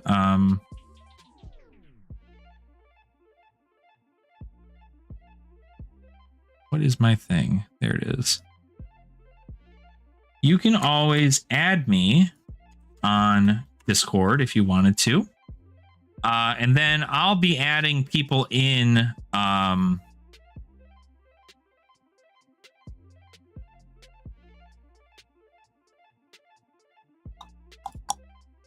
be adding people in as I get people like connected to what do you call it, to you know, to the Discord that I have open, because I do have a community Discord. I want to get it open for a bunch of people because I want people to like have a place to hang out outside of stream, and that way I can still like hang out with everybody and so on and so forth. But yeah, so feel free, if you wanted to add me on Discord, you can add me there. We can chit chat, you know, give me the information. I don't need these on. I don't know why. Give me any information you might have on Telegram. No offense to you, David, but I'm probably going to ask my girlfriend about what that whole thing is first, simply because I don't want to get into something that I can't personally handle. I do have a lot of... I try to minimize the amount of different socials I'm on all at some time. I do have a Twitter as well. I don't know if you'd rather have that, but I'm going to go work on Azalea list. Nice. Well, best of luck, Trio. Thanks for hanging out, man. Appreciate it. It's been good talking to you. Thank you for your input. Best of luck. The Azalea got some pretty good stuff, so be run by a funnel. Oh, Magic Untapped. Okay.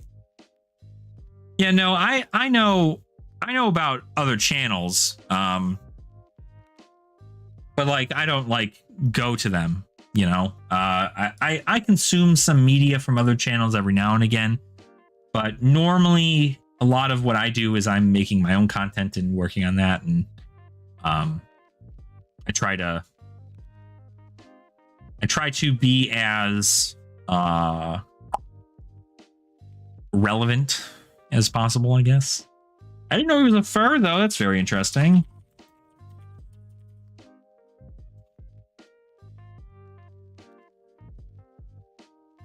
How you doing there? Very interesting.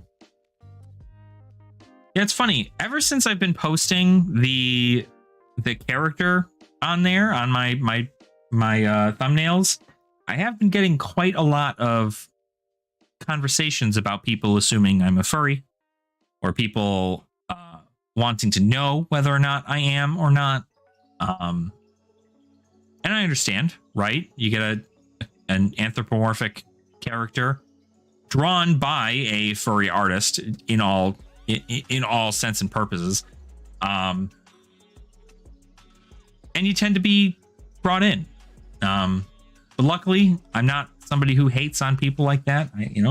Feel free to live your life however you wish, as long as you're not hurting anybody. Fine by me.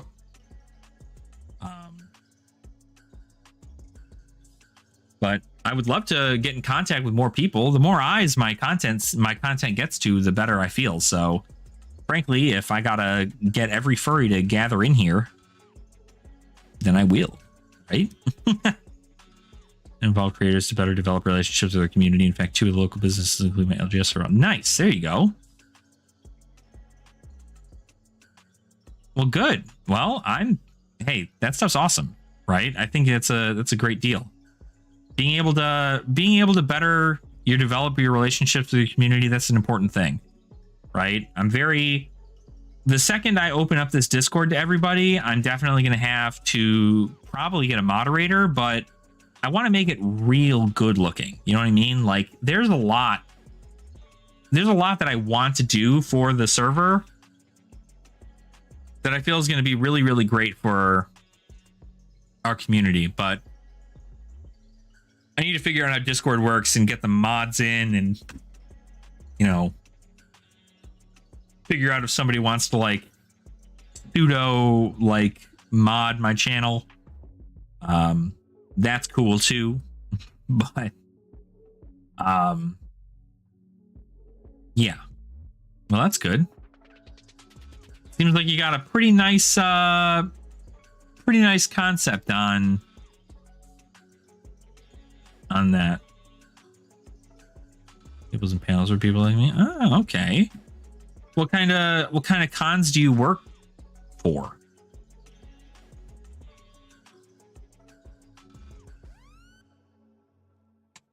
Do you work in the Midwest?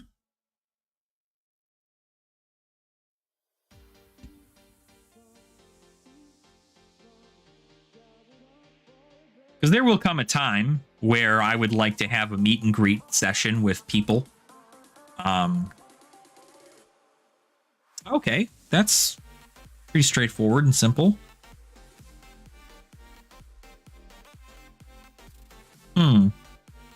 What if I set up a meet and greet at a furry convention? How many people would I get to come say hi? Yeah, I'm actually going to Gen Con. I'll be going to Gen Con this year. So, as long as I have the money for it. I'll go to Gen Con this year. So, well, that's cool. At least it's Midwest based. I'm based out of Illinois, so being near Indiana things are pretty good for me. I think it'd be a fun thing to take my girlfriend to too. You know, she's a very big fan. You know, she's been doing art for the furry community for good golly. Jeez. How long now? I don't know. Is she here in the chat still? 10 years plus, maybe? So she's been doing it for a while now. Yeah, I'd love to meet more people. I mean, you know, shoot. I'm not against hanging out with furries.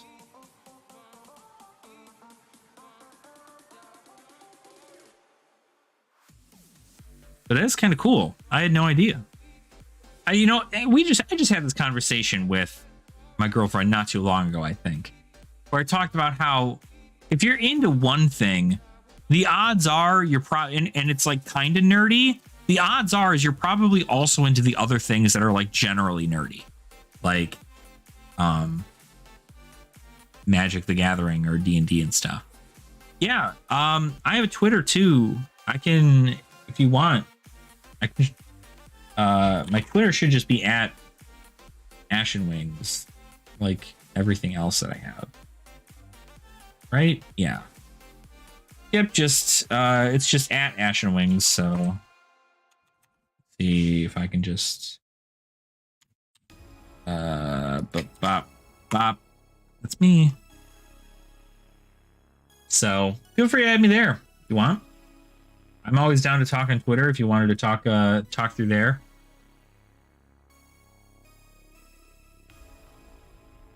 It'd be a fun thing to do is get something set up.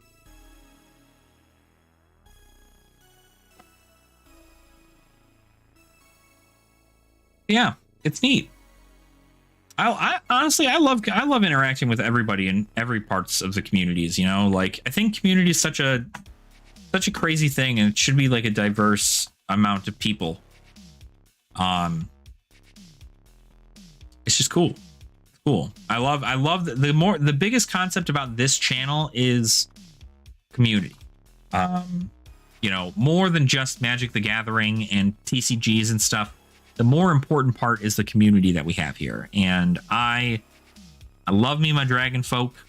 I love everybody who's here supporting the channel, and everybody's great. It means a lot to me that people would take their time to come sit and hang out with me, just chilling while we talk about cardboard for most of our day. So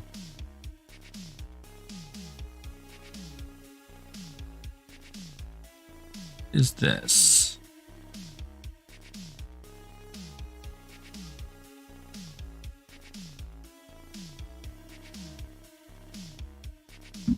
Yeah.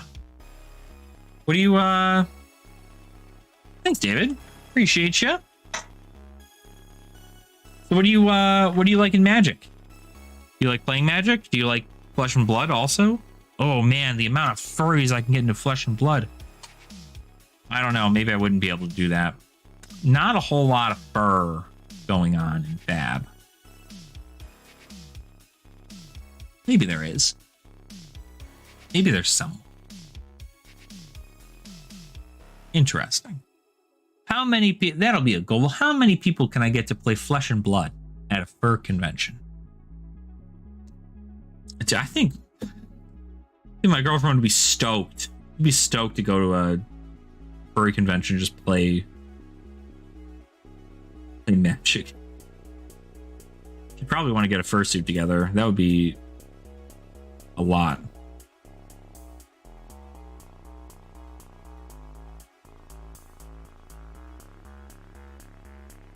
Every format in your collection. Nice. There you go.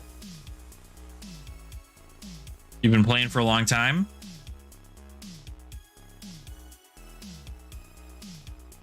See, I play a lot of Magic on Arena, but I want to start getting more Pauper decks. I love playing the budget formats because they're just as unique and intricate as any other format, and they still get new cards every time a new set's released, so you don't really have to worry too much about getting weird cards or about never being able to be as cool as all the other guys. Like, you still get common cards in every single set.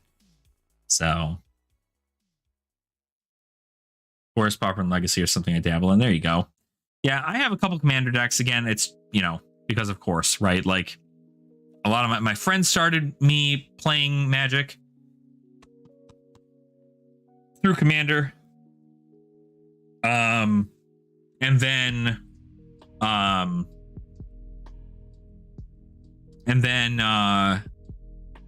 kind of branched out into my own. I started collecting a lot. I do a lot more physical collecting than I do physical playing, but that's mainly because I don't have a lot of people that I can physically play with. I think at some point I plan to get a lot of these Pauper decks built and play Pauper, strictly because they're, one, budget friendly, which is a good portion of what I like to cover on this channel, and two, they're still fun and they're still an intricate way to play. So exactly, right? It's crazy. Like, I like the fact that Pauper is still just as good as Legacy, but like commons, like, I mean, what, you got like Poison Storm happening right now in Pauper? Crazy. Freaking affinity for artifacts? Crazy. Stuff's wild. 5-color ephemerate? Get out of here. It can go just as fast, and it's commons. Like, what? It's wild. I love it. I love everything about it. It's cool. Magic's definitely going through its ups and downs lately. That is true, Jeff. It has, in fact, been going through its ups and downs. We have been seeing a lot of crazy things happen with Magic. At least from what I hear from Magic players. Yeah, I just like it because it's budget friendly and it's still diverse enough to the point where, you know, you're able to play with everything throughout Magic's history as long as it's been a common, which means that if you want to, you know, pimp out your deck essentially and make your deck really cool and shiny, it's not going to cost you much either. And the cards are still super cool and fun. You get new cards every single set that comes out. It's great, right? Because, like, I think a lot of what happened with, like, there's so much that's happening with Commander right now. I think Commander's an okay format. I don't think it's like something that should never exist. There are people out there who are like, Commander should never have existed. It should never have been the case. Nobody should ever be playing Commander. But, like, I think their problem is that Commander is a big focus. Commander's a big focus going into, you know, due to the pan pizza, right? Commander became a big focus because a lot of people were playing in a more casual format, and that's what they chose because they'd have their friends over, or like their family and their roommates would be in lockdown or whatever. They'd have to like get something to do, and that was a way to do things. So, oh, thanks, David. And hello, welcome on in. I'm sure they'll be able to chit chat in 5 minutes after that, because we do have a subscriber mode on, so you have to be a subscriber for at least 5 minutes before you can chat. But tell them thank you. I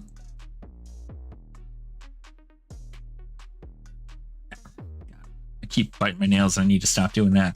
But yeah, like, Commander's cool, but there are people out there who think it just like shouldn't exist. I think it's a fun thing. I don't think it should be like I don't think it should be the format, right? I don't think people should be playing Commander as the format. I think it's a fun little board game thing if you want to get people together, have a couple drinks, and just like have a fun time around the table. But I think that Magic the Gathering is a two-person format, you against another individual, and you know, even if it's just like kitchen table, whatever, right? If it's Pauper, you're playing on a budget. If you're playing Standard, you're playing Standard. If you're playing Pioneer or Modern, which most people are playing somewhere between Modern and Legacy if they're playing like kitchen table, and then you have Pioneer, which is like significantly more, what do you call it? Competitive right now. I think it's like the more competitive format other than Modern. They're kind of like fighting for like the first place. But Modern, a lot of people don't like Modern because Modern's getting like specific sets, and people don't like that. Like Modern Horizons was like something that ruined Modern for a lot of people. This Lord of the Rings set that's coming out is only for Modern. So like that is another thing that Modern's going to have to deal with. Important to get bodies into LGS. We sadly don't get as many from Modern like we used to. Yeah, I don't, I don't blame you, right? I think a lot of Modern players kind of just like left. They were pretty fed up with how things are and decided to leave. A lot of the people that I even meet in the Flesh and Blood community are Magic players who used to play Modern and Pioneer, and they'd been playing for like, well, Pioneer hadn't been around for so long, but like, you know, but they left because they were just like, I just don't feel like this is fun anymore, and they just left. But you know, and there's always going to be that time. There's always going to be that dip where people are just not going to want to. People are just not going to want to play the game anymore, right? It happens to us all. We all get burnout at some point. At some point, we're going to have to stop. I think this year should be much better for Magic. Seems like there are a lot of products like last year, but the quality of products seems to be better. It's true. Well, I mean, the cards are good. Sure. The foils are still awful. I really wish they just fixed the foil thing. If they fixed the foil thing, things would probably be I'd be a lot more like ecstatic.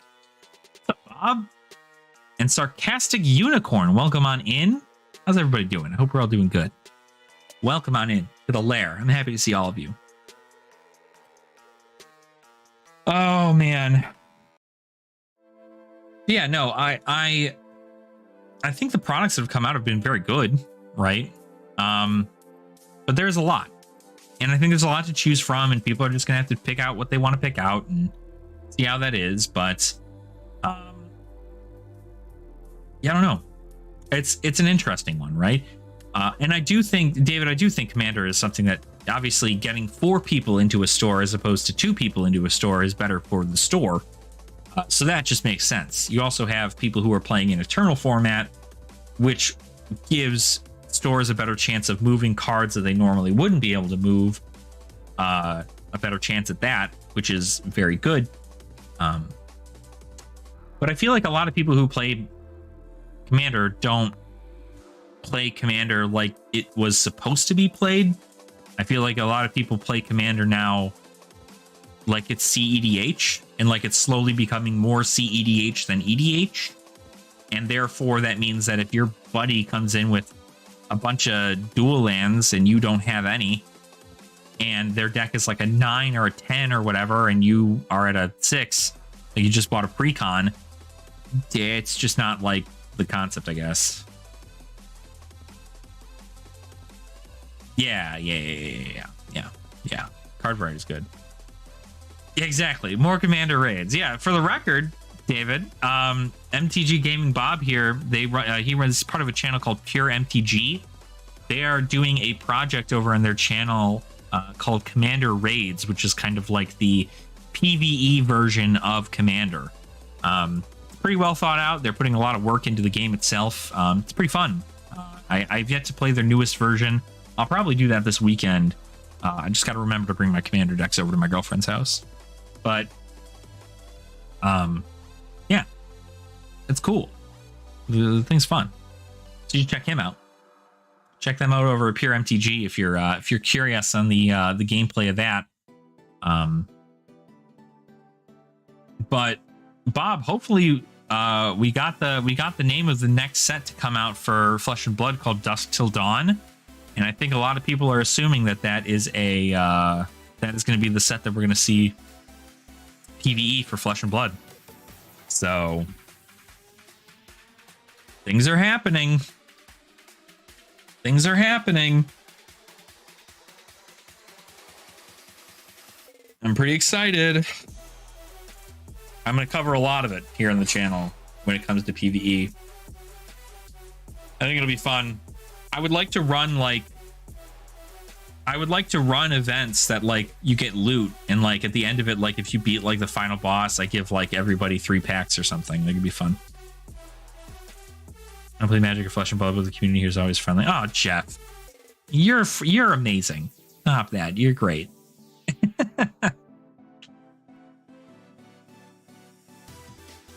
You're great. And that's what I hope. Honestly, if we ever get anybody in here who's not friendly, they're immediately not a part of the community. I don't care whether or not they're trolling.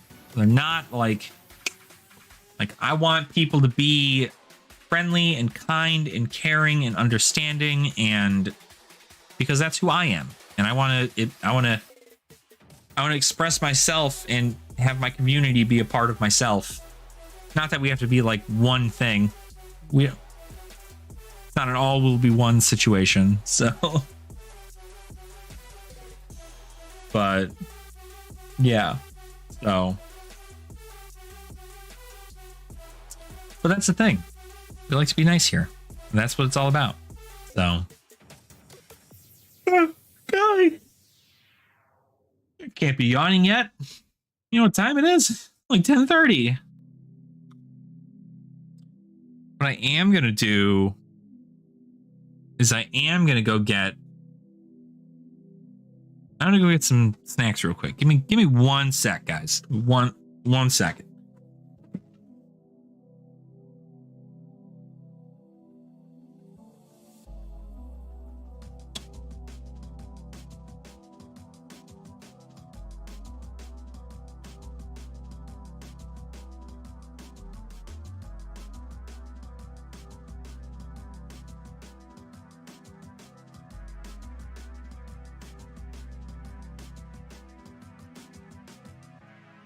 Bearing Oreos. Oreo.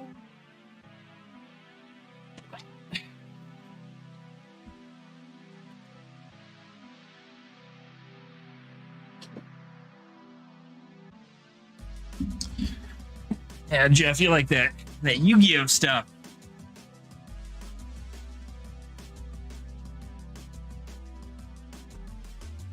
Yeah. Honestly, I can't wait to get some Pauper content up here. I gotta figure out what decks I want to buy. I want to buy some decks, but I don't know what I want to purchase. I think I want to get green-white Bogles, because that's fun.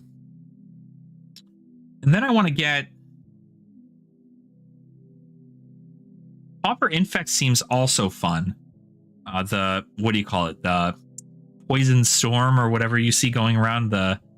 Essentially what it is, you use Weather the Storm to get like a bunch of health, and then you can just like proliferate a poison counter 1,000,000 times by drawing a bunch of stuff. Nuts. Pauper Infect is sick though. I like. Apparently you can make a 5-color Slivers deck in Pauper, which I wouldn't even imagine that'd be crazy good, but it probably is. Demir Serpents is really good too. I like that.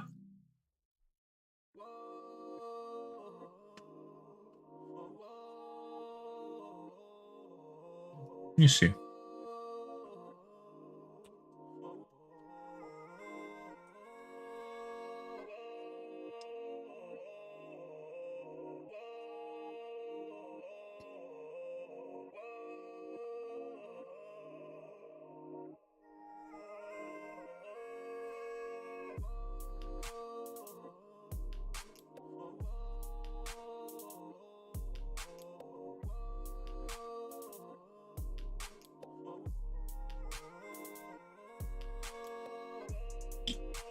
It's crazy how much burn is. Apparently Kuldotha Rebirth is like super expensive. Offer Thallid Spy. I mean, hey, probably here somewhere.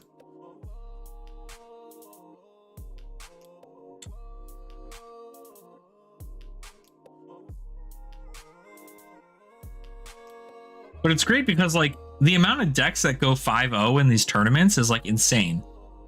And they're all like $60, whatever, like a little bit.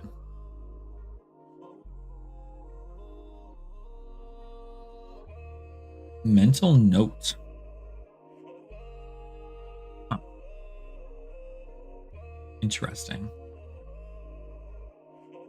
But like it's just like fun. Like you're able to make like just fun cards or fun decks. They don't have to be meta, they just be pauper. Where is that sliver deck? There it is. Oh, this is green-white slivers? Oh.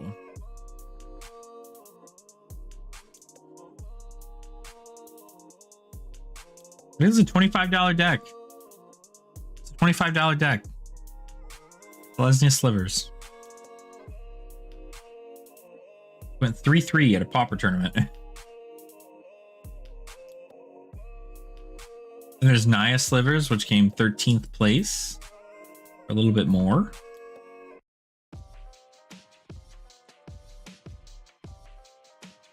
Like, just put stuff together. Have fun.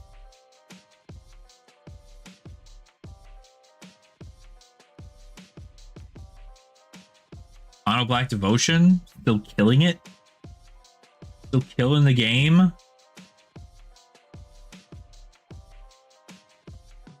$31.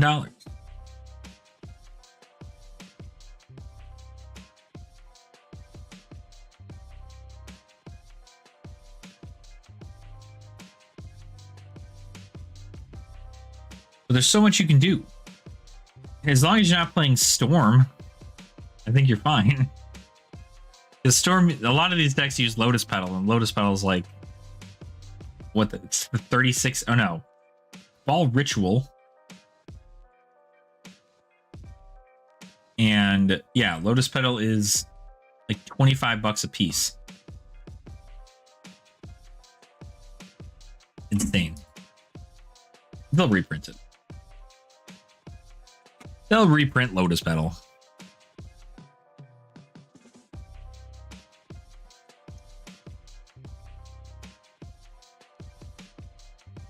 Chris, how are you, beautiful?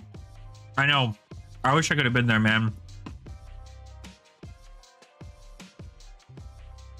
I had so many chores and stuff to do that I was like, well, if I get to give up a day of fab, I might as well give up today so I can make sure I'm there for the armory or for the pre-release next weekend. So how'd you do? Who won?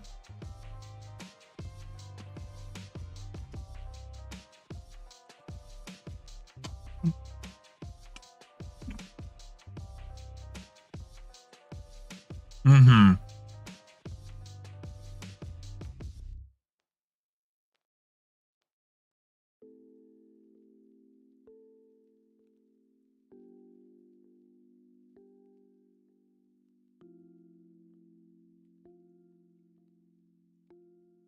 I felt so bad. I haven't gone to like min-max in a month. 3-0 with the buy. Is he still on Fi? Is he still doing Fi nonsense right now? Or is he on did he move over to Katsu? I know he doesn't like keep up with a lot of the new stuff, so I don't know if it was enough hype for him to move over. Huh. Well, I'll be.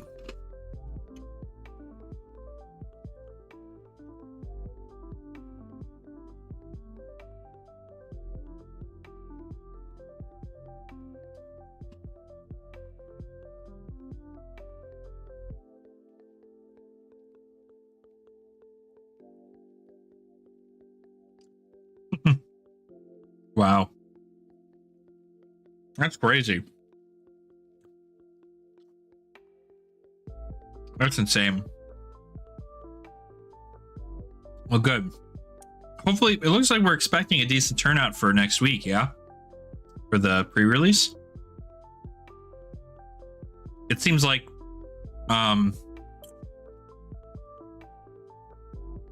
Joseph's gonna be there. Maybe. Andrew could even possibly be there. Depending on whether or not his team makes it. 9 people. Let's go. Let's go. 9 people. That's sick. Pretty much all of us, though, right? You, Jim, Ryan, Tommy, Bradley, Andrew, Joseph, myself. Oh, yeah. And Roscoe. 9? I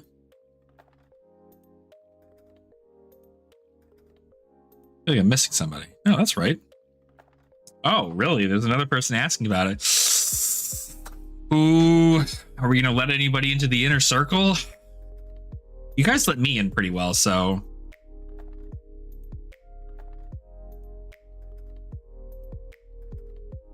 Oh, yeah.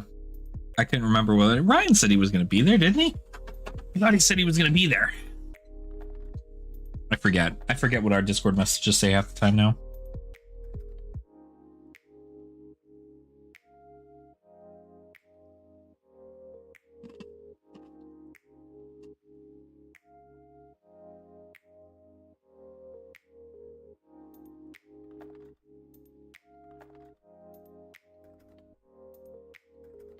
Well, that'll be fun. That'd be a good time.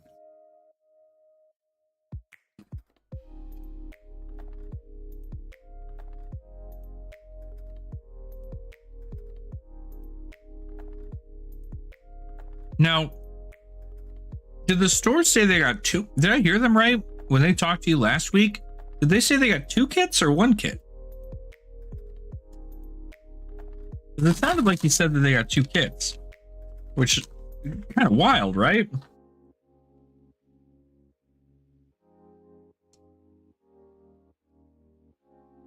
That'll work out. I guess if we have a decent amount of people.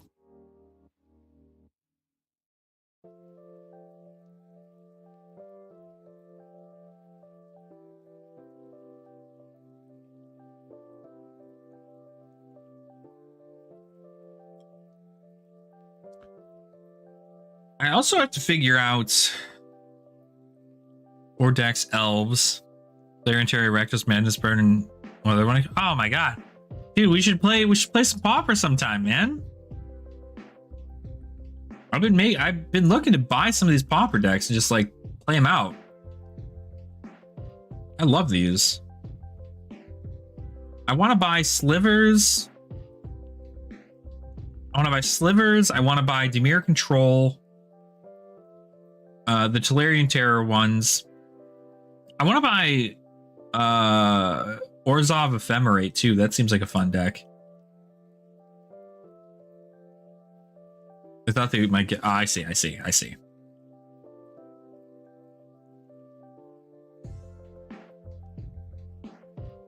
kind of like the concept behind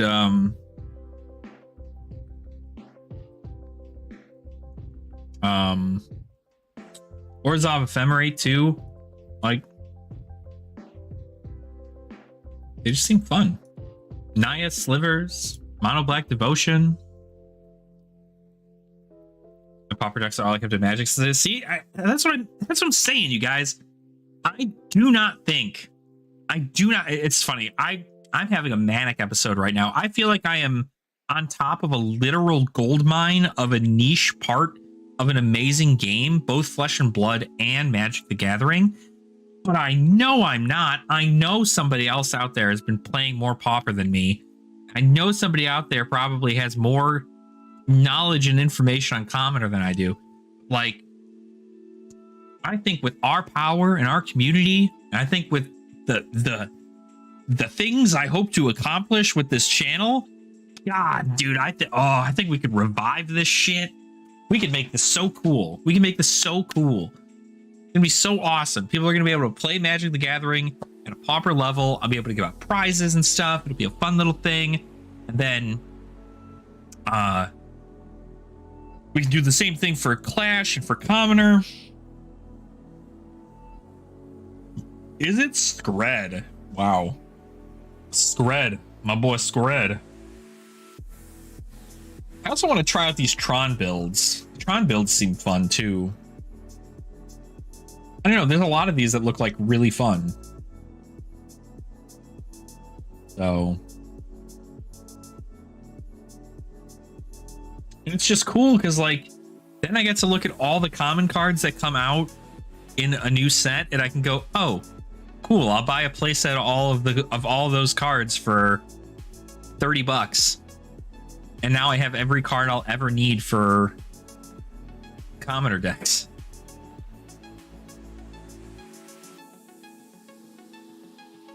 I haven't played Magic in almost 2 years. Yeah. I mean, hey, you know, it's been a while, but been a while since I had played some budget Magic. Been a while since I said I'm sorry. 4 mil. Aren't some of the Tron decks some sort of wacky defender combo thing? Yeah, they're like that because you essentially have to, like, you build up the Tron lands and then you're able to tap for like 35 or something, and then you can tap and untap a creature that deals a damage when it's tapped, and you just do that a whole bunch of times until they die, I think is the concept, right? I do love Commoner, built every legal hero. Hell yeah, playtime. That's what I'm talking about. Ooh. Telling you. I love it. I love Commoner. I think it's so cool. I think it's awesome. Even just brewing all this stuff. I was looking at all the stuff for Outsiders, and I was just like, wow, look at all the cool things we can do in Commoner now. Like, what? That Mask of Many Faces is uncommon. Infecting Shot? Infect? The diseases are in Commoner. Razor's Edge. Freaking what the hell else? Benji got a crazy amount of stuff for Commoner too. Crazy. What's up, Julian? Benji's knife throwing deck. I'm so hyped, dude. I think it's so cool. That's for you're doing it for Blitz, yeah? Right? Oh, you're doing it for Commoner too. Can you throw knives in Commoner? I gotta check that. I made a Benji deck list that I think definitely needs work for Commoner, but what do they have in here that allows you to throw knives?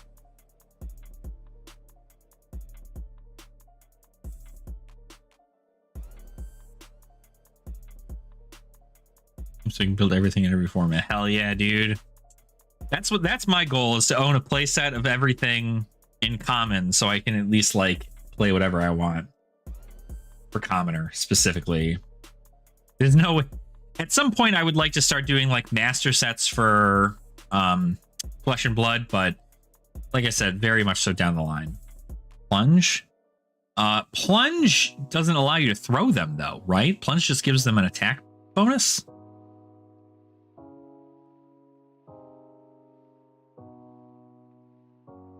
Yeah, playtime. It is good to have that, right? Price doesn't hold you back if you got all the cards. And then anything else you acquire after that, you can sell. So, pretty easy.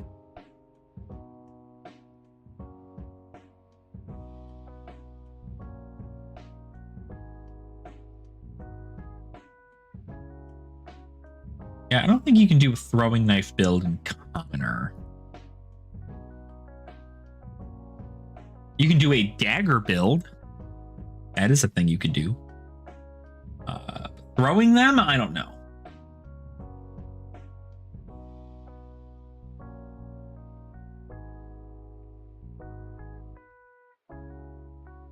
I don't sell if I pay. I don't sell if I play. Oh, okay, okay. I see. I see. Well, hey, you wanna hook up a, content creator with some play sets? I'll give you a lemon Oreo. How about that? I need a whole bunch of stuff from every other set. I have just about every. I have every common. Yeah, playset of every common from Dynasty. I have a playset of every common from Uprising, I think. And then I need a playset of every other common, pretty much. So, Everfest, Monarch, Aria, WT. Actually, WTR I might have all done. Actually, now that I think about it, so, but I have to look. I don't have my cards on me right now. They're at my work. I bring them there so I can build stuff when I'm there. Let's set our CC set. I technically get CC sets for those, just so I have them. But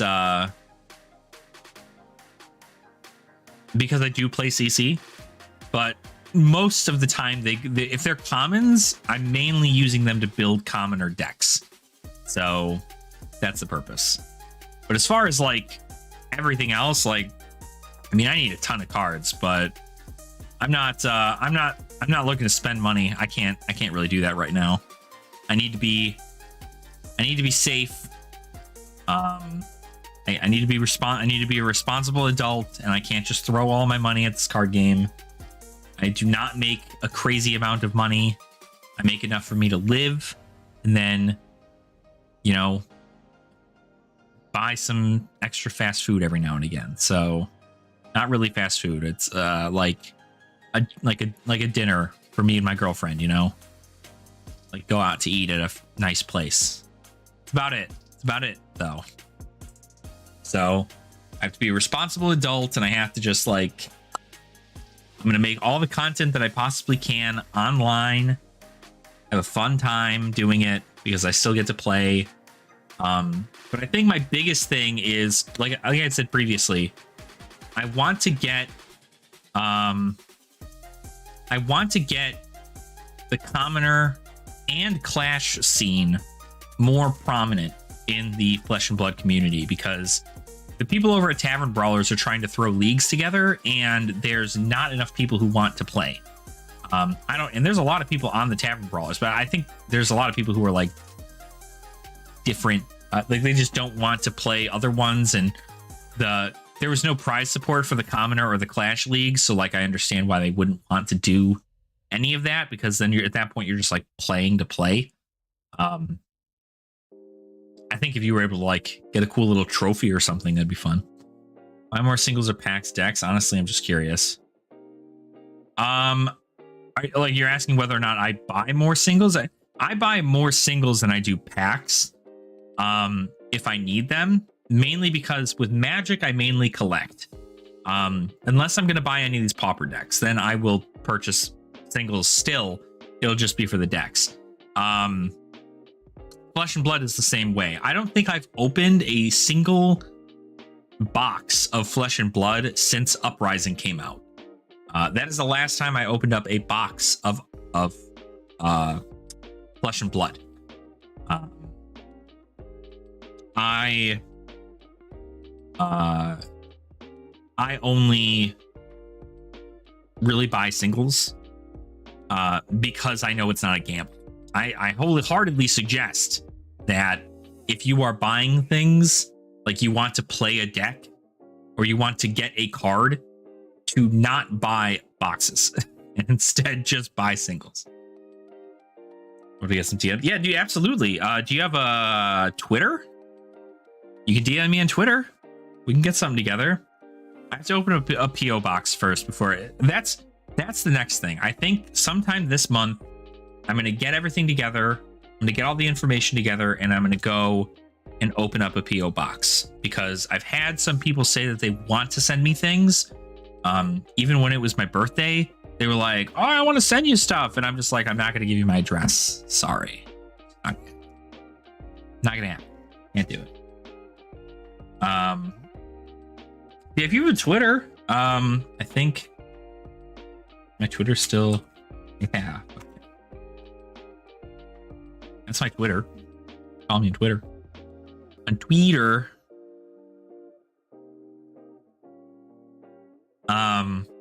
actually almost at 100 followers on Twitter. Fun fact.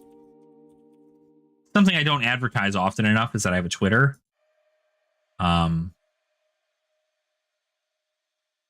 are at 94 followers on Twitter. 94. 6 more people. And we will be...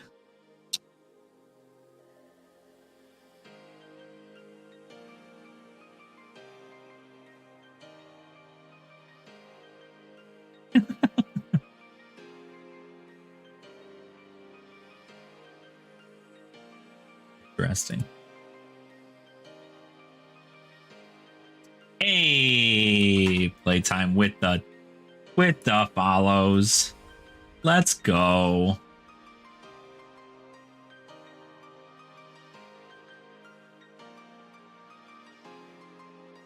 So yeah, well, thank you for that. Yeah, feel free. I mean, like I said, once I get a PO box open, people have been wanting to send me things in the past, and so I want to get that open for them because I love getting gifts. I think that's cool.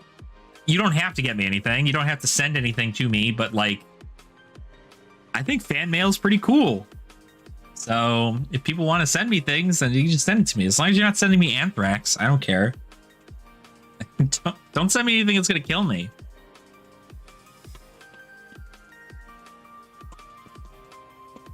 So I texted video this week. I did not. Oh, is somebody doing a Kano Surgeon Aethertide? Was it Me Make Best? Or We Make Best? Because that sounds like something they do. Kano Surgeon Aethertide. Kano questions answered? No, Surgeon Aethertide Kano is broken. It is. I knew it. I see it right here. Son of a bitch. They always do this. They always do this. I swear. They're geniuses. We Make Best is the same people that did the OTK Visceri. And like, I think they make it because it's fun. You know what? We're gonna watch it here together. All of us together, we're watching this. I gotta turn off the music. And try to see if we can break them. So if you're also a huge fan of brewing up the most jank decks possible, then check out fabtcg. But now let's get back to this vid. So to get straight into it, Surgeon Kano is built around a simple yet surprisingly effective play pattern. That being pitch a blue to activate Surgeon Aethertide, then either we follow up with a powerful attack action or one of our arcane spells. This simple play pattern continuously strips 2 to 3 cards from our opponent's hand, forcing them to overextend into our combo if they ever want to have a relevant turn. This same play pattern also has the effect that if the opponents do want to keep their hand, they very often must take a huge hit of damage in order to do so. What does Surgeon do again? Did we talk about that ever? Hold on. Meaning very often our opponents are Surgeon Aethertide.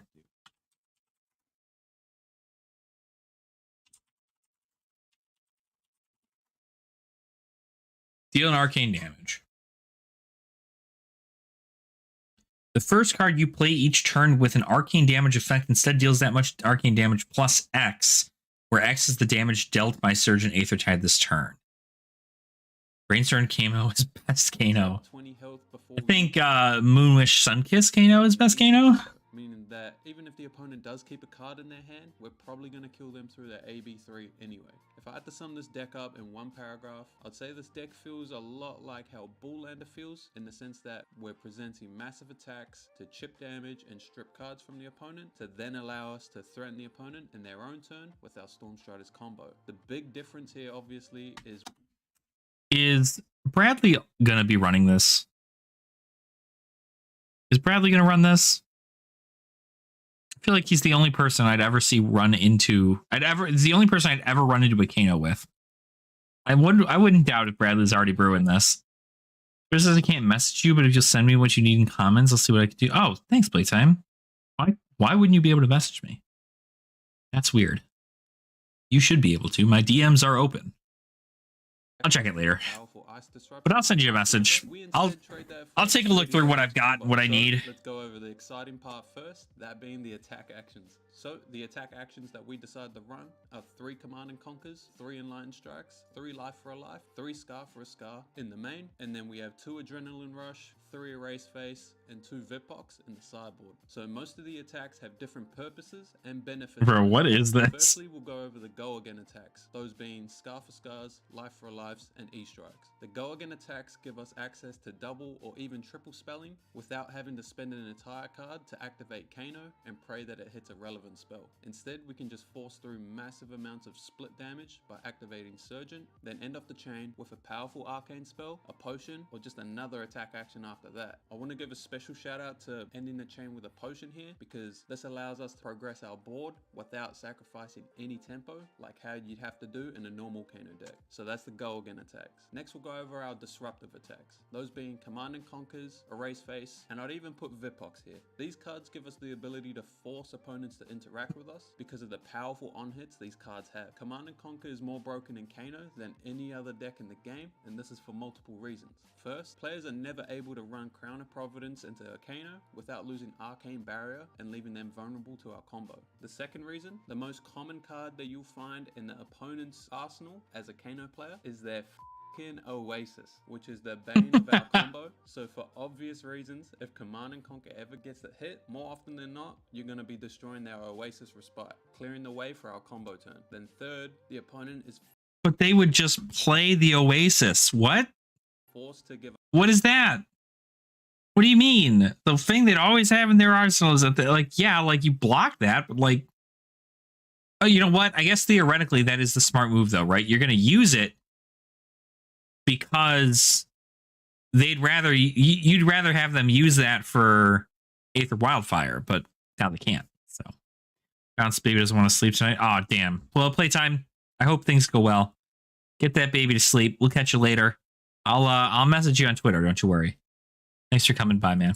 Give us 2 cards from hand to not let this stuff happen, which is just another upside that is pushed to the max due to us playing Surgeon and because we're a Kano deck. To explain, say we do the simple line of activate Surgeon, the opponent ABs it with 2 floating, and then we just follow up with a Command and Conquer. This forces another 2 cards from the opponent, leaving them with 1 card in hand maximum, meaning if they want to play anything on their turn, they run the risk of dying on the spot. So more often than not, they're forced to just pass the turn right back to us, allowing us to play another 5 card hand and continue the trend. And the same thing happens with all of these whenever we bring in Erase Face when it's relevant. Then to talk over Vipox, it's obviously a little bit different. The main reason we found ourselves on Vipox, that being the first reason I explained for the Command and Conquer, our opponents are forced to run Null Rune equipment instead of their normal blocking equipment. This means that opponents will never have that random equipment block to stop the Vipox for free, making this either a 0 for 5 or a forced card strip from the opponent. So in the aggro matchups, we bring in Vipox to punish players that don't want to give us a card, and during the game, if you find the aggro players playing defensively, we can simply just switch our game plan with the Vipox and use it as a block 3 anyway.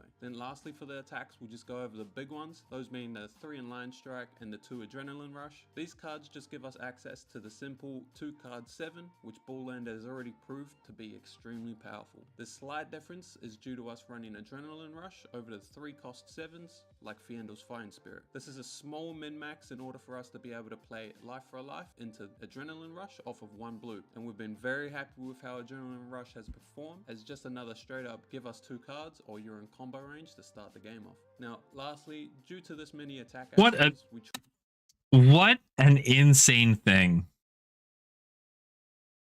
It's funny because if Bradley were to ever play this, he'd hate it because it's all the things he hates about Flesh and Blood, which are the generics. Try not to activate Kano. That's kind of funny. But this just means we're able to run 3 sync belows in the deck as well, which have honestly felt amazing. Finally, Kano players don't have to double block those stupid 4 power attacks, and as you guys will see in the gameplay, it also doubles up as a well-needed outplay to pummel decks, since no one ever expects a sync below in the Kano's arsenal. Okay, so that's it for the attack actions. We'll go over the arcane spells now. So obviously we want to run 3 Wildfire, 3 Blazing Aethers, and 3 Lessons and Lavas to be able to do the most broken thing Kanos are able to do, which is Wildfire, Lessons into Blazing Aether for a 33 damage instant speed combo. But to go a bit deeper, Lessons also doubles up or even triples up as a combo piece, a disruptive spell since the opponent needs to AB it, but it's also one of the best punishers in our deck, arcane wise, to punish players that stop ABing the Surgeon because they think we're just going to follow up with an attack action. Then aside from those main combo pieces, we also run 3 Aether Spindles as another multi-purpose spell in the deck.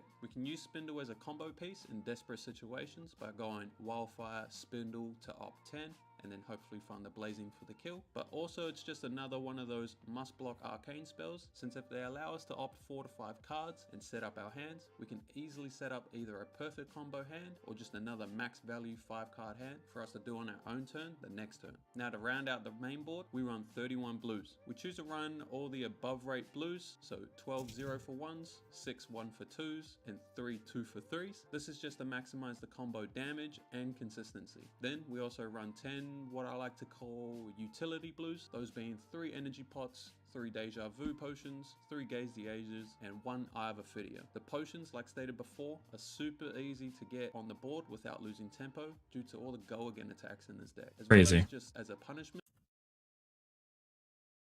All right, sounds good. See you later, Chris. Thanks for coming by, man. We will chat this week. Have a great rest of your nights. And yeah, it'll be great. To players at I'm 18 excited. Surgeon, just for us to follow up with a potion, or still allowing us to strip that card and keep a little bit of tempo. Also, both of the potions obviously maximize both your combo damage and consistency. Next, Gaze the Ages. More often than not, it's just a free opt 2 and then a Kano activation that gets put back in your deck after using, and that's the same as Eye of Ophidia. So that's it for the main board. Let's go over to sideboard and equipment next. So we already explained the 3 Erase Face, the 2 Vipox, and the 2 Adrenaline Rush. So next up we have the 3 Oasis Respites, which are for the Pummel decks and the Wizard Mirrors, the 3 Mind Warps for aggro decks, so we can force interaction from them instead of them being able to just say no blocks. Then we also got the 2 Red Singed for the Dromai matchup. We only need the Singed as an answer to Rake the Embers, since we have so many attack actions that we can deal with the bigger dragons anyway. Then lastly we have the Alluvian Constellus for the Wizards and Viscerai, and then the Spellfire Cloak for the fast aggro matchups. And then along with those pieces of equipment, we have our usual Kano equipment setup of Ragamuffin Hat,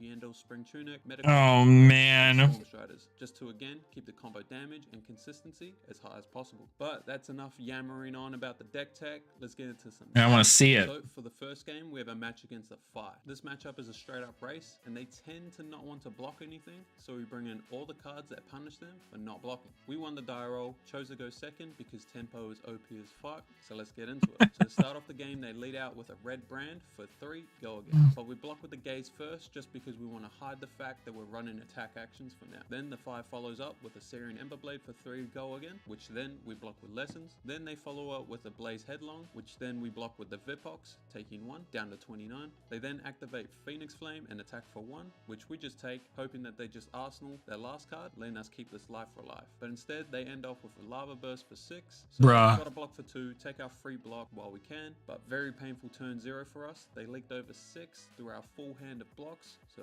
tough start, but I still believe the tempo to be worth more than this. So going into our turn, we have a pretty strong turn of going Dang. Scar for Scar, Scars. again, which they quickly block for 2. I'm assuming they must have an awkward hand of some sort, but sweet as. They take 2, and then we follow up with a Spindle for 4, which they AB 1 off of a red. So we deal 3 damage and opt 3. We find a CNC and 2 blues. Seeing that they only have 2 cards left, I'm expecting a head jab or something into an arsenal. So the CNC will have a lot of value in our next turn. So we keep that along with one of the blues just to make sure we can cast it, and then bottom the other one. Then we just arsenal this Wildfire and pass it over. So Go it over. they just pitch a blue to Emberblade us, which we block with one of our extra blues, and then they ship it back to us. Over on ours, we have a Here it Surgeon, is. so let's try bait a card out of the opponent. So we activate the Surgeon, but damn, they just take the 1. But all good, we just follow out with CNC now, which forces the opponent to give us 2 cards, along with their Flame Scale to block it out. So super happy with that, to put fire on a 3-card hand, to buy us some more valuable time to chip some more damage and find our combo pieces. It's a great turn. Hooray. crazy. Their turn is simply pitch a Phoenix Flame to attack with a Flame Call for 3, and we Oh. just block with the Vipox. They don't get to with search. Lessons instead. So we do that, and then they Arsenal their last card and pass it over. Over to us. Let's Surgeon again to see if they want to AB it or not. If they do AB it, I'll simply just play out this potion since we get a card out of them, and hopefully we'll waste that floating that they leave over.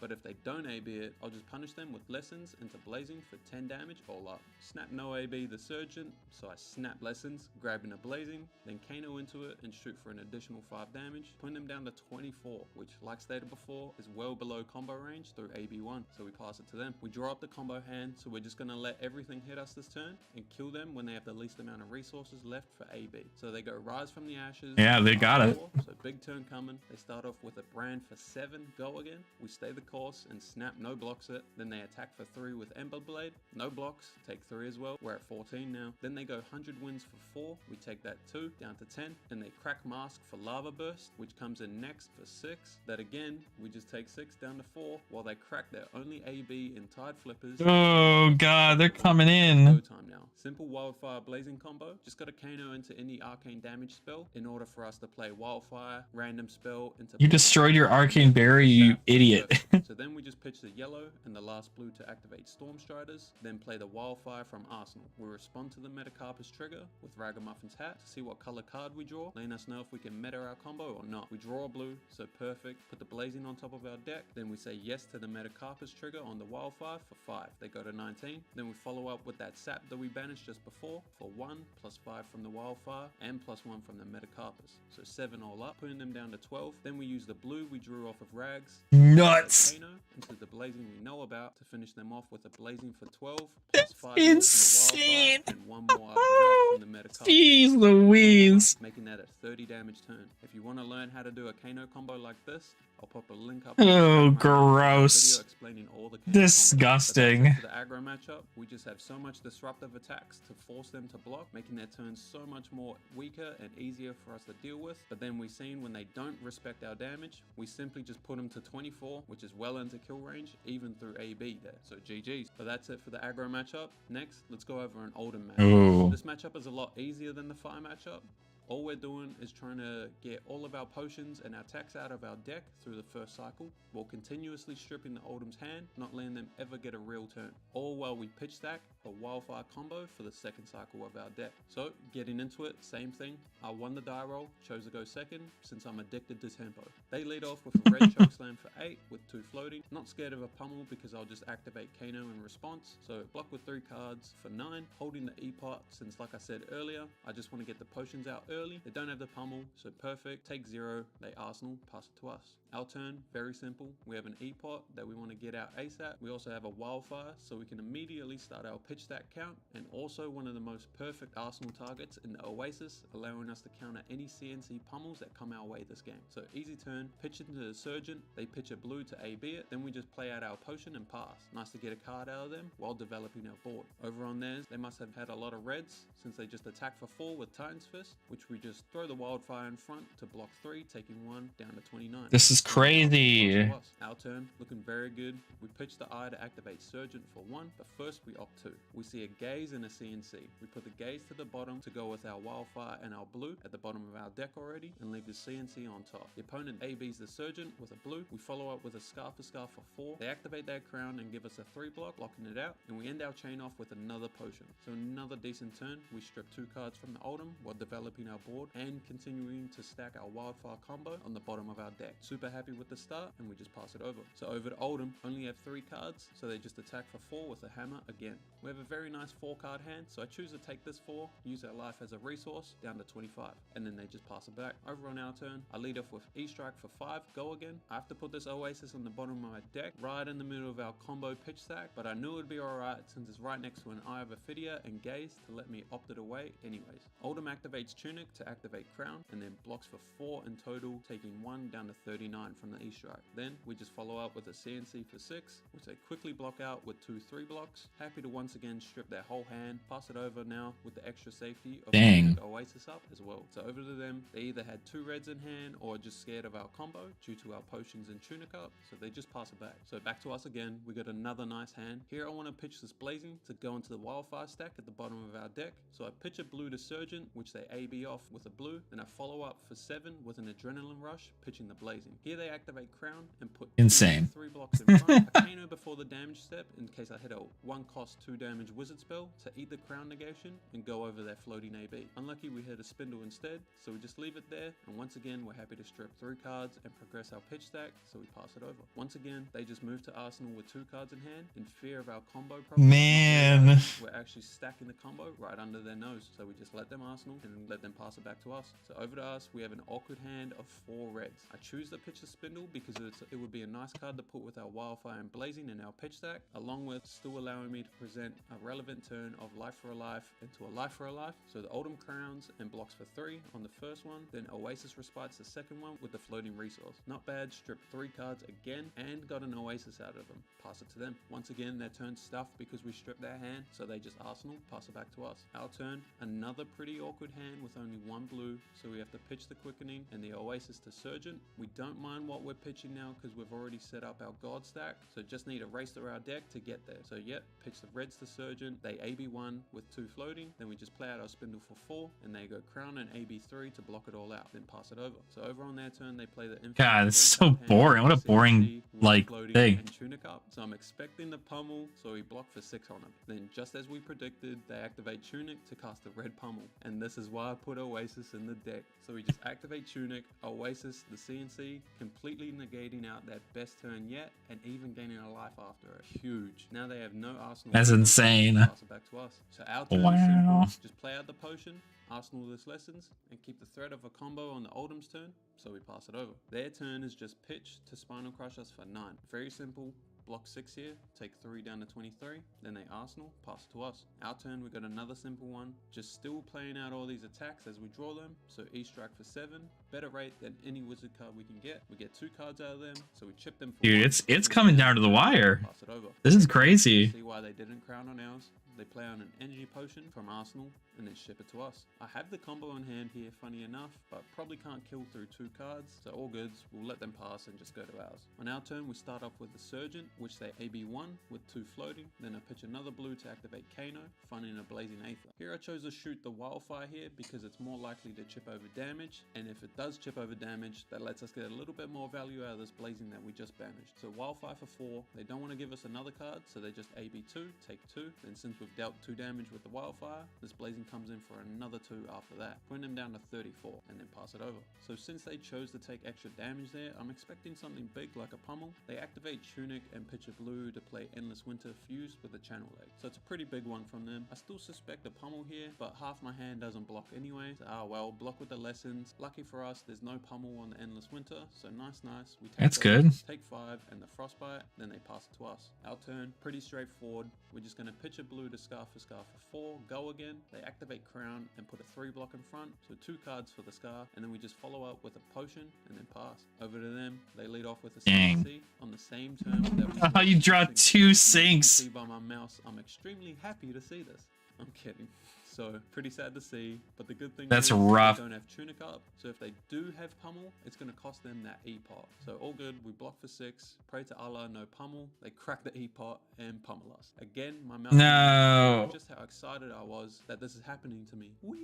Nah, but all good. Take 4, 14, lose the Lesson in Arsenal. And How unfortunate. But they lose out on an Arsenal and the E-pot. So all in all, it's not too bad for us, and then they pass it over. On our turn, we just Arsenal this sink and then pass it back. So over to them with a 4-card hand. They Endless Winter, no fuse, but 2 floating. No way I'm playing around a pummel here, so I just block with Blazing and move to reactions. But they had another fucking pummel. So damn it, just gonna throw the sink in there to save some HP. Although, looking back on it now, it was probably better to just hold the sink and discard the Scar to let us play the Adrenaline Rush on ours and keep an Arsenal. Keeping that Arsenal lets us threaten combo or save the sink for a pummel that we're actually able to prevent. But all good, we take 3 down to 11, and we're Damn. what we want to keep. I chose to keep the Scar and keep the Adrenaline and Arsenal for a future turn to strip them as much cards as we can. So we do that and they pass it to us. On our turn, just going to activate Surgeon to get a card out of them and put them on a 3-card hand. They fall for the bait like expected. Then we just Arsenal the Adrenaline. Crazy. Pass. Over to them. What's up, Johnny? All they can do How is are block ya? for 4, easy block for 3, take 1, down to 10. I'm watching this and then jank for up. Kano build right now. I show what I explained in the deck tech of Life for a Life into Adrenaline Rush. If Life for a Life hits, it's a 3-card 12. So it's sort of a must. This is crazy. Opening up the way for Adrenaline Rush to come in for 7 damage after. But they activate Tunic and then Crown and then block for 3, blocking it all out. And then they also Ice React our Sync. I still send the Adrenaline Rush here since I have the floating, and this lets us put Oldham in a spot that if he wants to block this, they don't get a turn of their own. But if they don't, Yeah, take 7, putting them well into combo range. So tough choices for Oldham here. They choose to take 7, so huge win for us. We put them down to 27 and pass it over. It's pretty good. Red Debilitate for 8. Not going to get an Arsenal this turn, so easy block with the blue and the Sync for 7. Take 1, down to 9. Then they pass it to us. Our turn, let's bait out another card from the Oldham here with the Surgeon. If they AB it, I'll just Arsenal pass. If they don't AB it, I'll punish them with this Quickening for 5. So here, they Oh my AB it, gosh. but it was with a red. So How you doing, Johnny? What are you up to tonight? Anyway, since if they want to block that, What are you doing? they have to give a whole nother card. So see how the Surgeon lets us punish the opponents for anything they do, but super nice here. So they do just AB3 it, taking 1 down to 26, but now their turn is most likely just hammer for 4. So we pass it over, and let's see. And then, like expected, hammer for 4, and oh, would you look at that? Since this is the Nice, first congrats. in this game, we know Who did you, the Blues who's your commander? lower. But also there's that pesky Oasis respite somewhere on the top of our deck that we had to pitch earlier. So just keep that in mind. But anyways, back to the hammer. Just block it for 3, taking 1 down to 8, and then Arsenal pass it over. Our turn, very simple. Just CNC to strip 2 cards. Arsenal is Wildfire while we're looking for the combo. Next turn. Their turn, they activate Tunic to attack with Endless Winter for lethal. 1 card in hand, so it's go time for us. First things first, let's use this eye to go find the Blazing on top of our deck somewhere. Lady Amour's the Ruiner. Ooh, I'll have to check that one out. We know the Blazing is just under them. We find the Blazing and then banish it. Now, all I want to do is empty our hand to just Oasis so we can activate Ragamuffins, use the effect to put Oasis on the bottom of our deck while swapping it for the Eye of Ophidia. So here, we're going to activate Storm Striders with a blue, 2 floating, respond to that with activating Potion of Deja Vu, putting the Gaze on top, and then the Eye on top of that. Now we let the Storm Striders resolve, shoot the Wildfire, and pay for the meta with the last blue in our hand with 2 floating. Opponent only has a red in hand, so AB1 taking 4 down to 22. Now we just Ragamuffins. This is it. And putting the Oasis to the bottom of my deck so we don't Kano lock ourselves. Now use the eye to opt 2, then Kano into whatever we want. We find the Gaze we know about and the Scolding Rain on top. Put the Scolding on top, then the Gaze on top of that, since the Gaze is just free to Kano into anyway. And let's have a look at what we got. Opt 2, bottom that CNC, and top the Scolding Rain. The Gaze bounces back to hand. Then I realize we can just use the second D-pot to put the Quickening on top of the deck. So let's do that. Crack all our potions and our Tunic, Kano into the Gaze, my God. Rain, and Quickening. Play the Gaze to bounce it back to our hand for 3 resources and a random opt 2. This setup is wild. With Metacarpus for 7, puts in the 15, then Scolding for 7, puts in the 8, and then Blazing for 22, all up being a 40 damage God Stack combo. GG. Holy so that's it for the shit. deck tech and gameplay. As you can see, this deck can run with some of the Holy best of them, and it's shit. super fun to play. I'll leave a link to the deck in the description. Holy shit. Oh my gosh. Oh, this is ridiculous. Wow. Wowie zowie. That is insane. Gryfall. Lady Amour is a reverse of Ultron Dragon enchantment that becomes. Oh. That sounds pretty sick. Lady Amour is the Ruiner.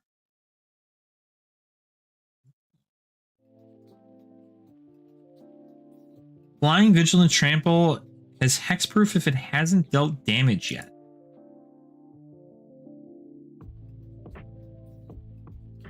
Reverse Voltron.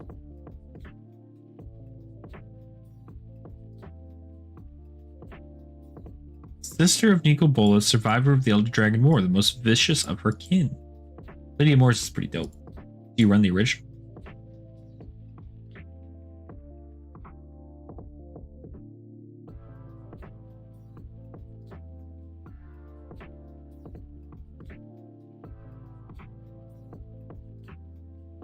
Dragon Throne of Tarkir. Dragon Throne of Tarkir. Creatures Defender and 2 other creatures you control gain trample and get +X/+X till end of turn where X is the creature's power. Oh.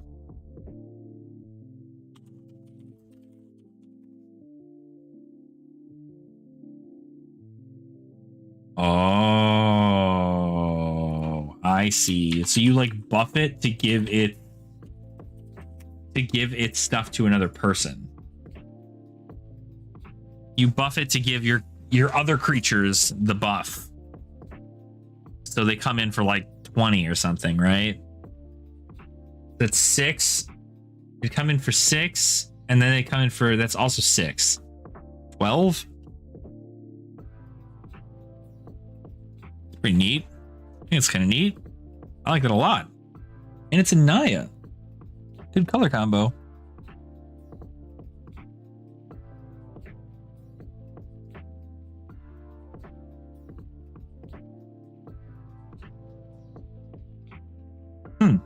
Interesting.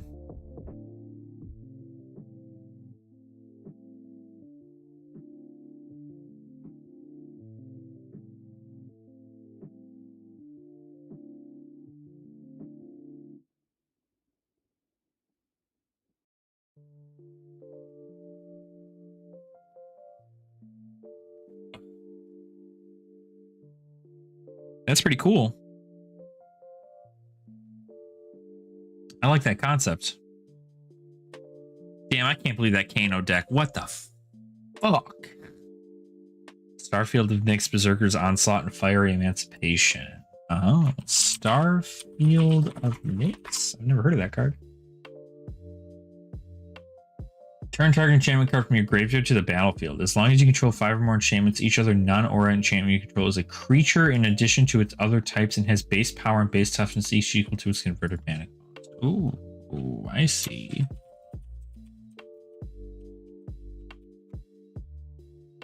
Taking creatures you control double strike. Pog.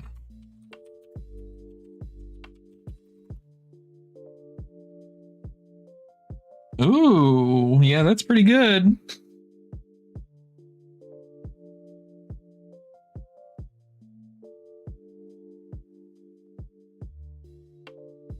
That seems very fun. Well, good. I'm glad to hear you won.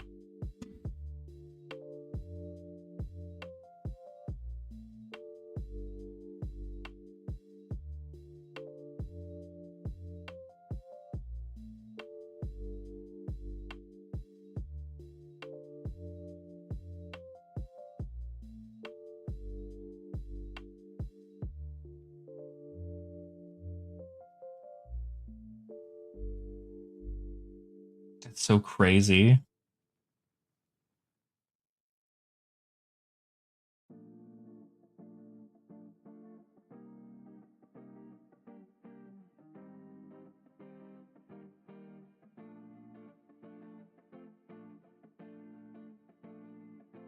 That was a fun thing. I'd play that. It seems like a fun little thing. I'd have to have Bradley teach me how to Kano though, because I don't know how to do that. Oh, we got so distracted. We were talking about Pauper, right? Pauper and Commoner.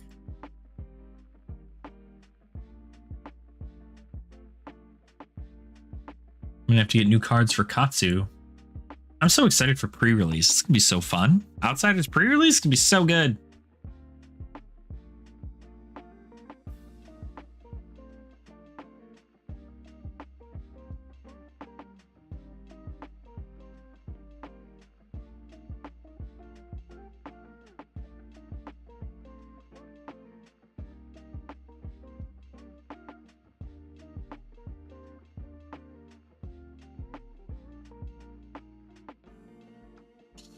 Oh man,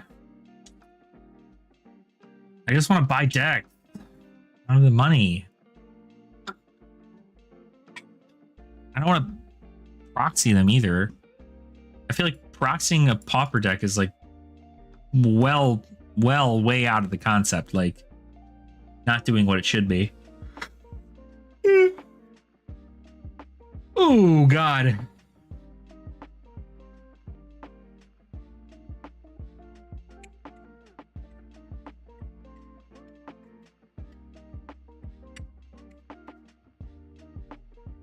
Also, I hear there's word going around about a Pauper commander. Is that correct?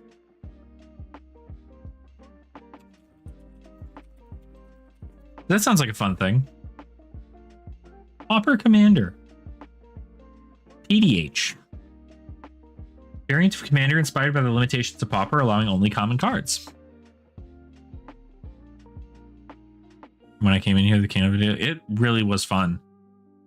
It's like, I love We Make Best because they make such like, they make like the jank builds everybody wishes they could make, right? Like, I wish I had like the thought in the middle of my head that I would just sit here and be like, well, wait a minute, what if this combo work with this? And like, oh, we have to test it. And like, I don't spend enough time testing decks, I don't think. I think I test a deck maybe 10 times and I'm like, I'm pretty done.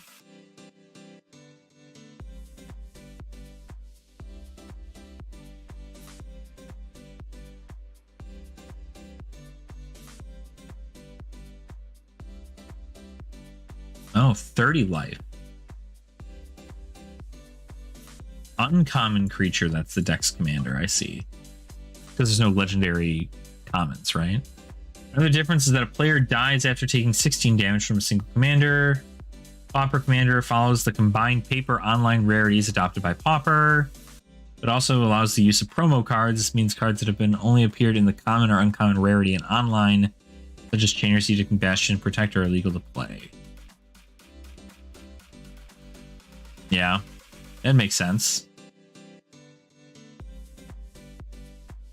Mystic Remora and Rhystic Study are both banned.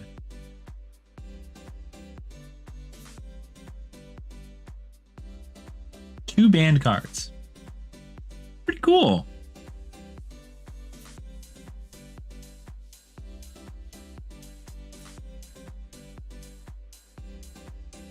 Oh.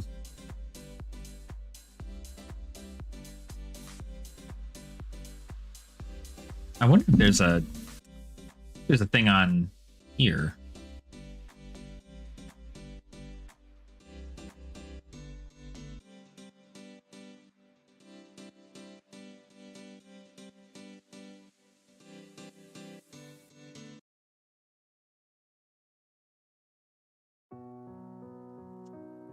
Son of a bitch.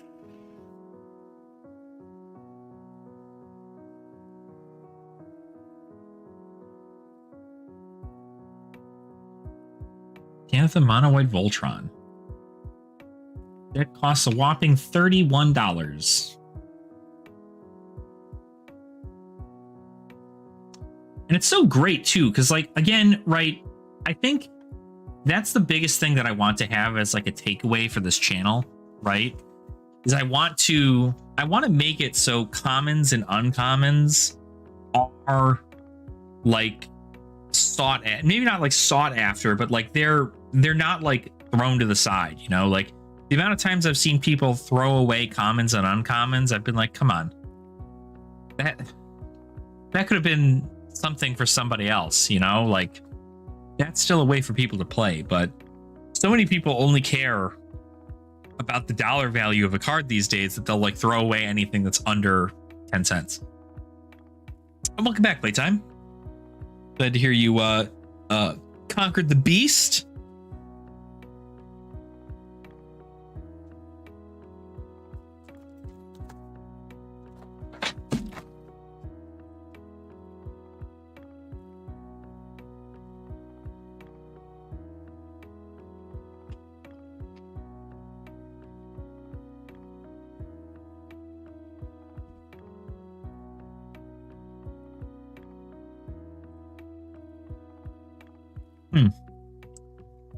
I don't know. Pauper EDH sounded to be kind of fun.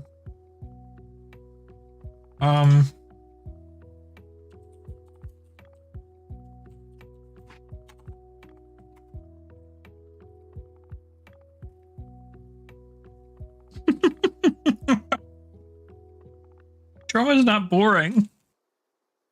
I love her.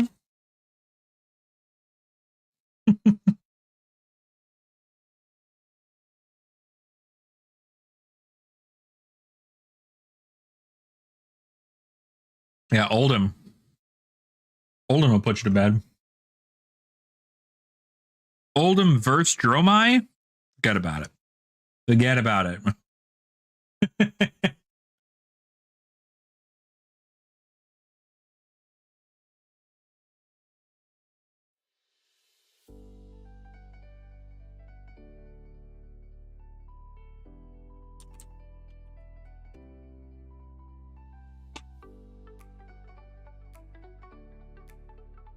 Exactly. That's what I'm saying, Johnny. Like, there's so many.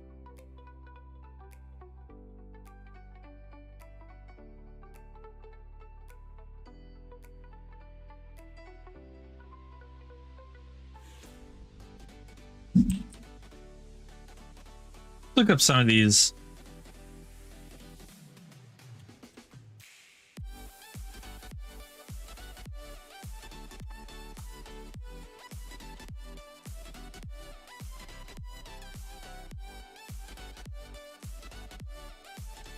Damn it.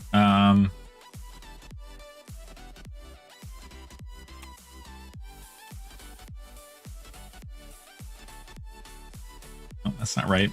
What's the syntax?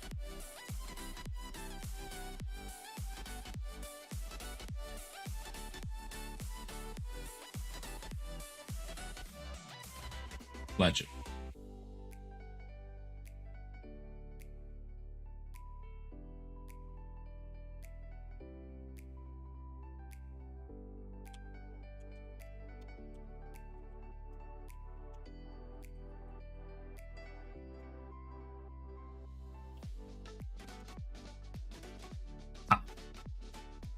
Let's look through these. What are some uncommon legendary heroes that we could play as a commander? Brunor, amazing.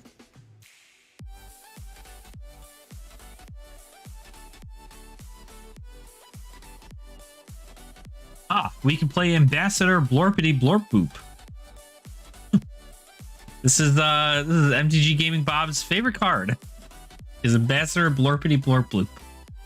Blorp Boop.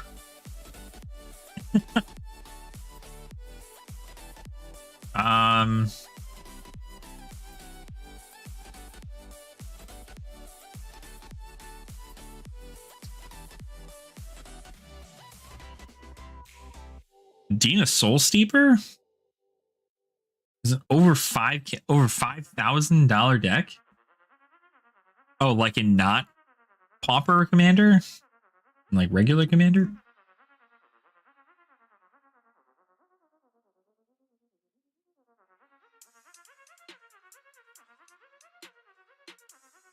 I don't like that it shows the arena versions of cards.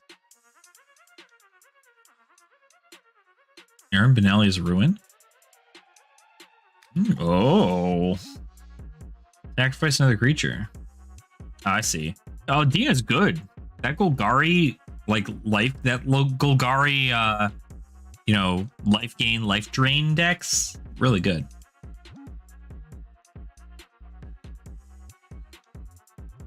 You Orzhov legendaries. Crazy. Axelrod Gumnerson.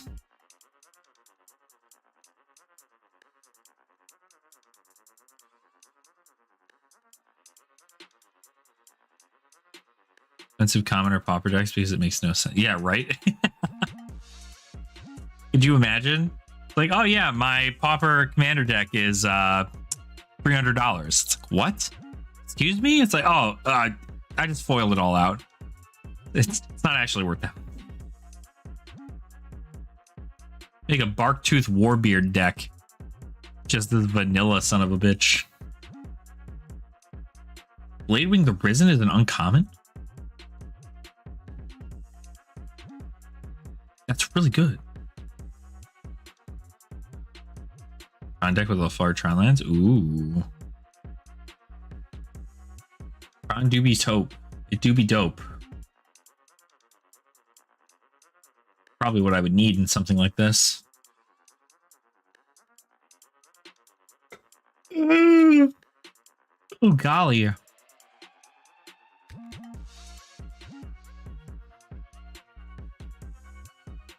Old white border ones, yeah.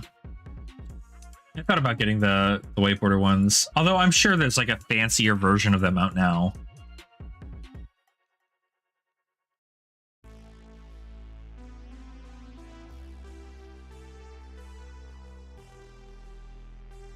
Captain Riptide, Cormella. Let's see if I know any of these guys. Danitha, I know. Oh, Daxos. That's pretty cool. I guess he is legendary, isn't he? Soul Steeper. Probably pretty pog. Alliance Ilkor, an amazing... Oh, this is like... I would run this as a commander for sure.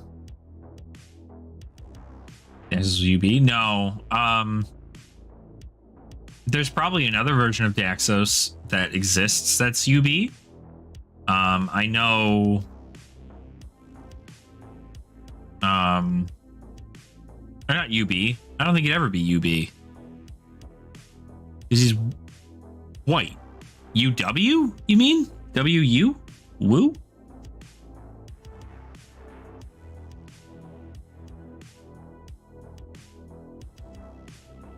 Yeah. I'd make an Elias Ilkor deck. That dude's tight. Like that guy. OG Thera. Oh, I see. That makes sense. Eutropia, the twice favored. Oh, Constellation. This is good. Fury, Judge of Valor. Oh, dude, Finn the Fangbear is... there's no way. How many Death Touch cards are in common that have poison? That are in green. What a sick deck that would be. Let's look it up actually. The creature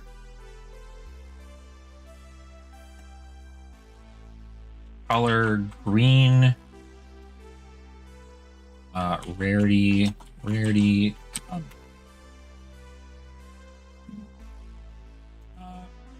Oh, yeah.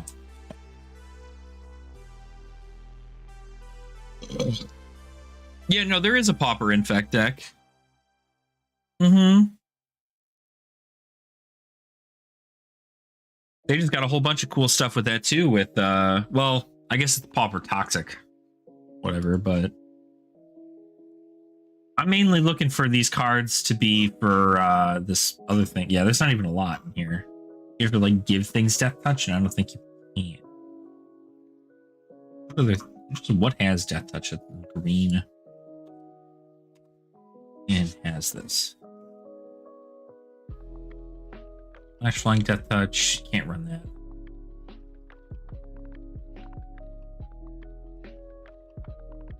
Gain Death Touch until end of turn. That's Golgari.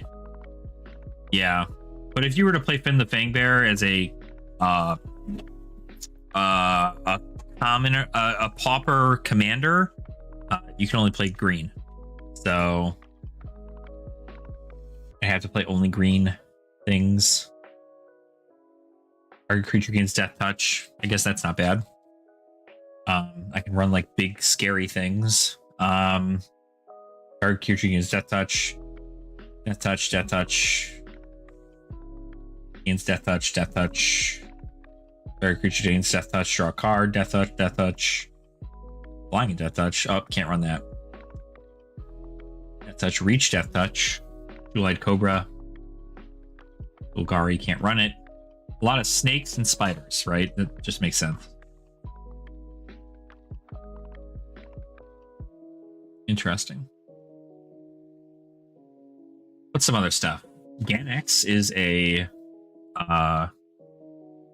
freaking commander. That's pretty tight. He's cool. And you can choose a background for him too. Gardener Bloodfist of Keld.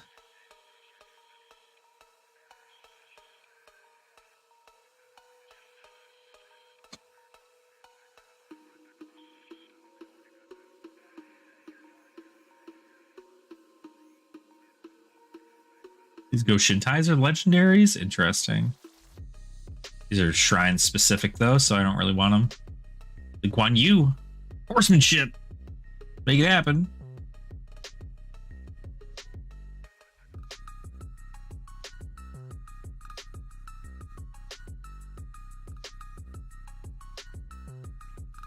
Some other good ones.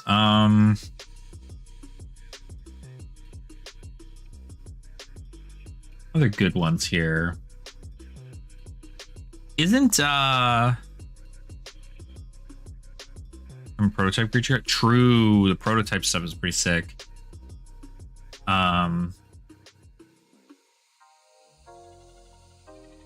Jerry's pretty cool.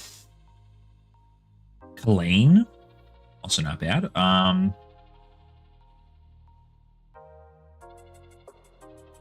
Like a treasure, Rakdos treasure deck.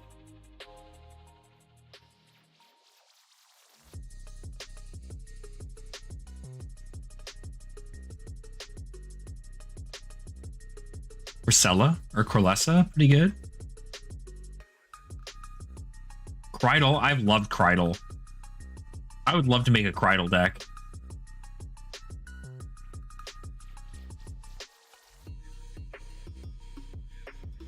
Let's see, other creatures not block. If a rogue deals damage, or if this card deals damage to a player. Crazy. I remember I had such good things going for this deck, Dimir Rogues, when D&D dropped, when the AFR set dropped, and it didn't take off.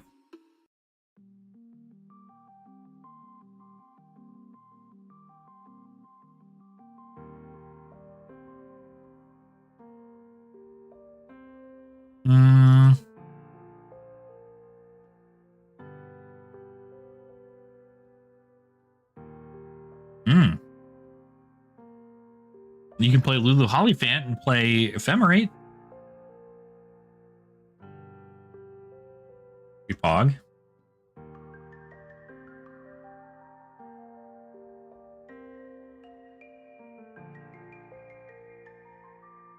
Nebuchadnezzar. OG the Exquisite Blade.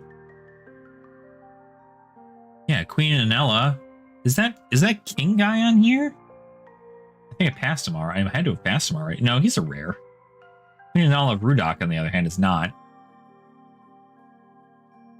Creature-based Selesnya. One or more creature tokens would be created under control of those tokens, plus a 1/1 white soldier enter the battlefield. A fun little commander to play.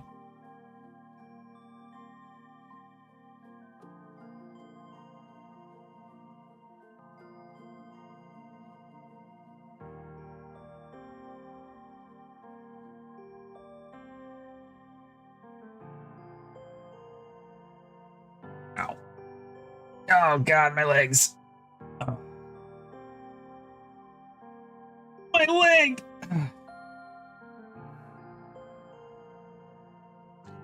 Oh man, I gotta go to the gym tomorrow. God, kill me. I don't want to go to the gym tomorrow. Slim Voda's a freaking uncommon? Is that real? That's nuts. Slim Voda shouldn't be an uncommon. Oh, all the Sirs are uncommon too.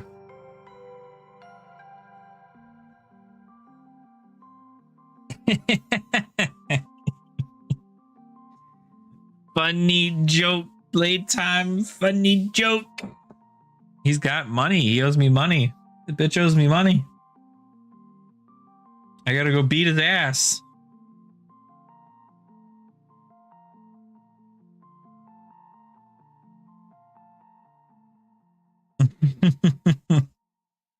That dude owes me money. That's cool. I don't know. Maybe I'll fool around with that concept later and play around with that. But again, like, I want this entire channel to be based around budget stuff. I think it's just fun. It still adds to a level of deck building and fun. And I'm still going to be able to, at some point, host fun little tournaments for it. So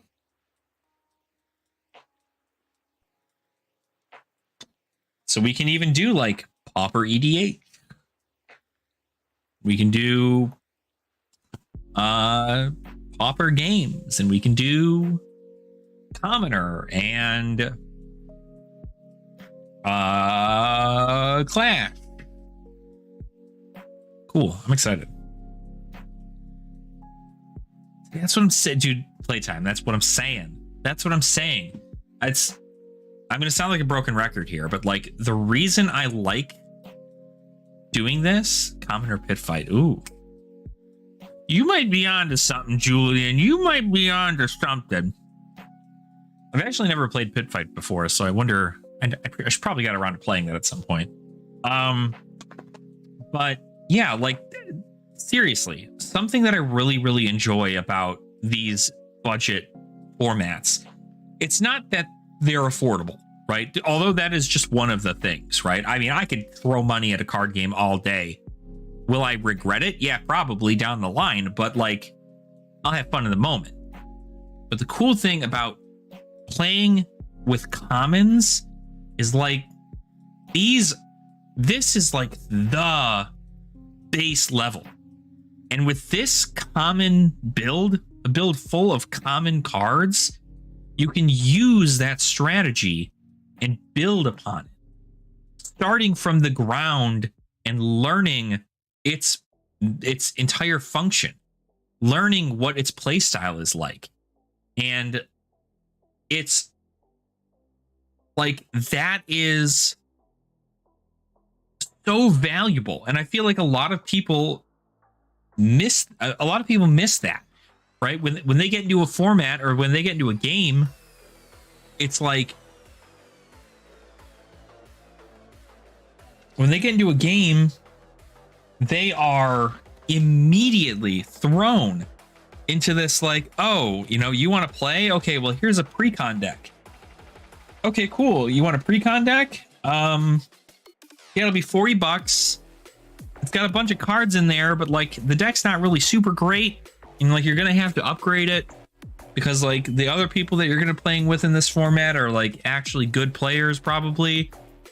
And they're gonna play decks that are way more powerful than yours are. So you're gonna put like $200 to $300 more into your deck before it's like even kind of at their level. And then you're gonna run into somebody who's got more than that, and they're gonna beat you all the time. EDH was common than uncommon. Well, that's what I mean, Jeff. Actually, there's a Pauper EDH, which is now something that I'm learning and hoping to get into.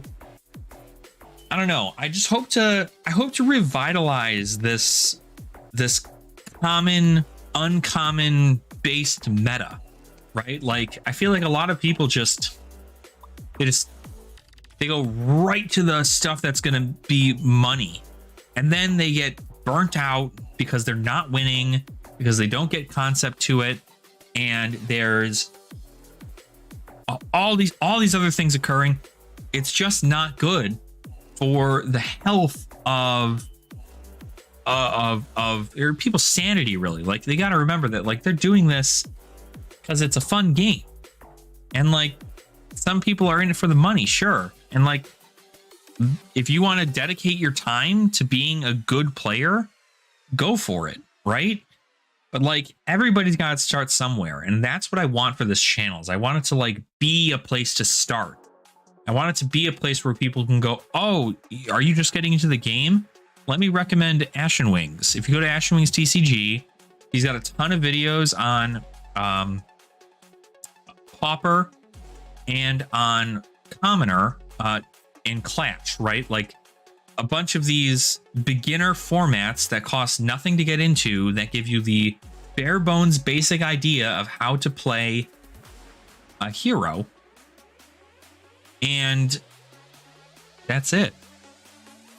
Field of Ruin, most of the MDFC, most of the monocolored classes from AFR, the Tainted Land Cycle are great uncommon. So how Pauper EDH works is that the only uncommon you can have is your commander. The rest of the deck has to be commons, from what I recall.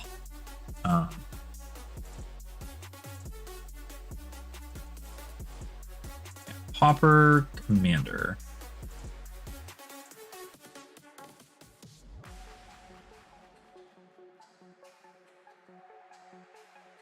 Yeah, all common singleton deck, and then an uncommon commander.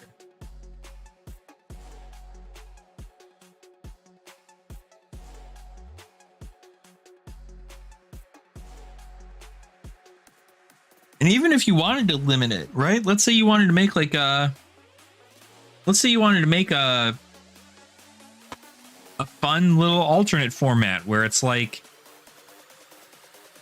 uncommons and commons, right? Like even just adding uncommons and commons, that doesn't add too much of a value to value to many things. People don't have to cry about them not being able to use dual lands in this. They don't have to cry about the reserve list in this. My leg hurt.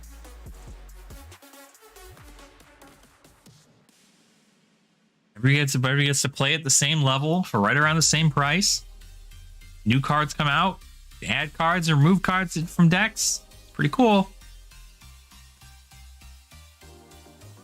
And I think the best part, and the reason I think I like it the most, is because with the ability to play a bunch of these low budget decks, I can spend my money on things that are more important.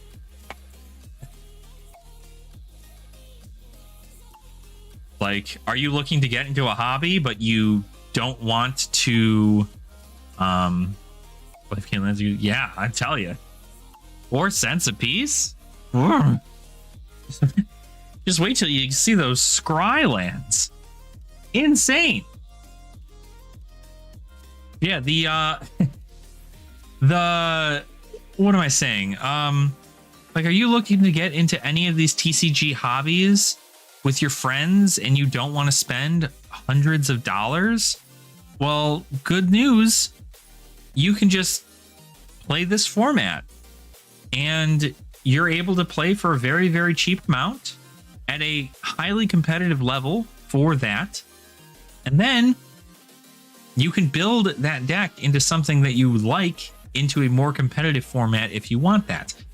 Or you can continue staying at the pauper commoner level and you can start collecting cards, right? Maybe you wanted to collect cards, right? Maybe you just want kind of the fun, cool cards that come out in a set. You're not really looking to buy a whole bunch of stuff like 4 copies of a Shield or the Apocalypse, and you just want to buy, you know, the commons. Do that instead. So good. So good.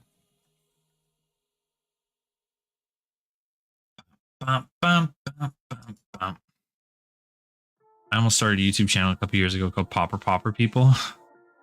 Introduced to Fab and didn't really want to play Magic anymore. Fair enough. Well, I hope to keep everybody's dream alive, right? I want to focus on Pauper for Magic. I do still like Magic, and I do still like Fab. So I figure I might as well just cover both, right? You know, talk about the new sets when they come out. Talk about the fun, exciting stuff that happens. I mean, like, you know, it'll probably be more one than the other. Like, I may come out with more commoner content than pauper content, which I have been right now, because playing pauper online is expensive for me right now. But playing commoner online is not. So, commoner it is. I'm like hyping up with it all. It's fair. It's fair. Nothing wrong with that. That's why, luckily, if you play Eternal formats, you can just put your deck to the side and then come back whenever you want and be like, oh, what's going to be good for this deck? Any new cards? Oh, yeah, that card's pretty sick. 20 bucks? All right, I'll take it.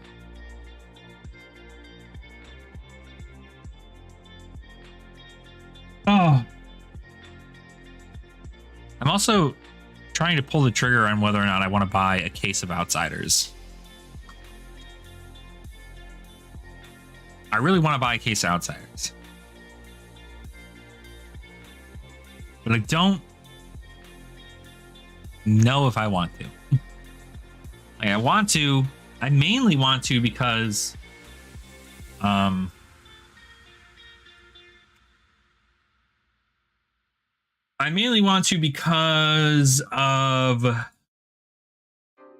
Oh, did they just sell the playmat?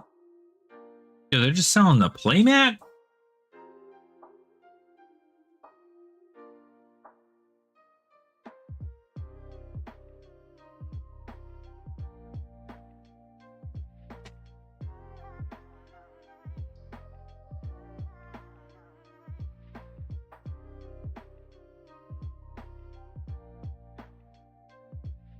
Exactly, right?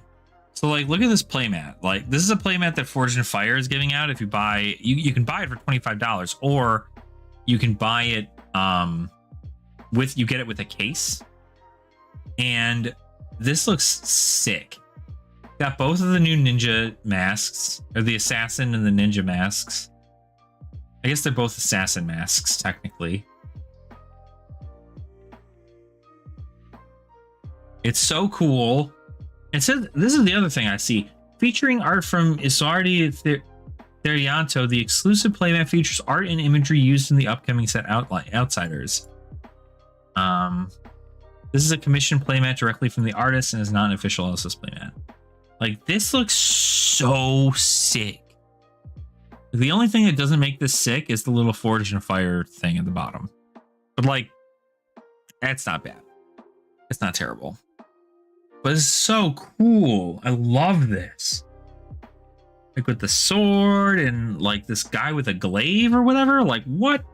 Because these both are the masks that came out, that are coming out in Outsiders. But we don't have a card that has this art on it. So this must be something else. It must be some like story thing or whatever. I don't know. You're right. Do you want to buy a case Outsiders? The question is, do you want to buy more than what else you could be doing? Like, yeah, I do. I would rather buy Outsiders knowing that I could at least open it for content here and then write it off for my taxes. But that's not for a while. And I really want to get out of debt. I'm like, I got $3,000 left until I'm going to feel a little bit more comfortable. And then I have to pay off the rest of my car, which is another $8,000. So I want to clear that stuff off before I start buying anything fun. And that's just like, I have to, it sucks because like I have to be a responsible adult. So you could do the box as a bunch of shorts. Johnny, yeah, I could, but I don't know. I'm not going to lie. I don't like that concept. I don't know how many people actually just watch other people open one pack in a short. Like I'd much rather open the whole box and then make shorts for the packs that have good hits in them, as opposed to opening a pack for a short every single, like that's a lot. And it also doesn't track any viewers, you know? Like people often will see it and they'll just be like, "Oh, okay, okay." Like they're not gonna watch it, you know. Buying 3 cases, ooh. I don't know. I really, really want that playmat, but I don't know if I want to spend $375 for a case and then also the playmat. I think I could probably just cut my losses, buy the playmat for $25 and then buy like a box.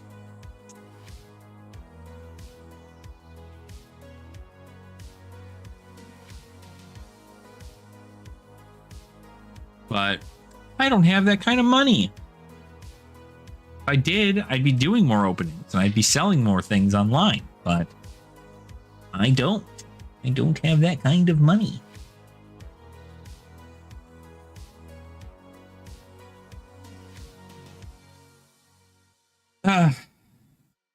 But even just having like a couple of boxes would be fun. I really enjoy opening them. Buy more, but alas, we have to wait long. Yeah, you're probably gonna have to wait till the end of the year to go to metrics, unless we go to like Mysteria, something, or we go to the Savage Lands for some reason. But we're having Dusk Till Dawn, which is going to be Solana de Monastery, and then we're going to have something else after.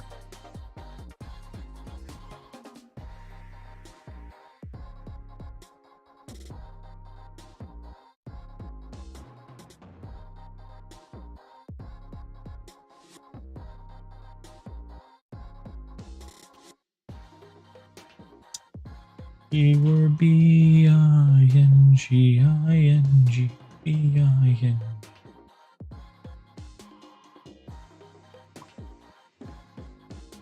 The cards are to be believed, then we should be in Mysteria at the end of the year. Yeah. Oh, that's right. That's right. The thing on Visit the Floating Dojo about Transcendent, right? Being the next set. Yeah, the flavor text thing. So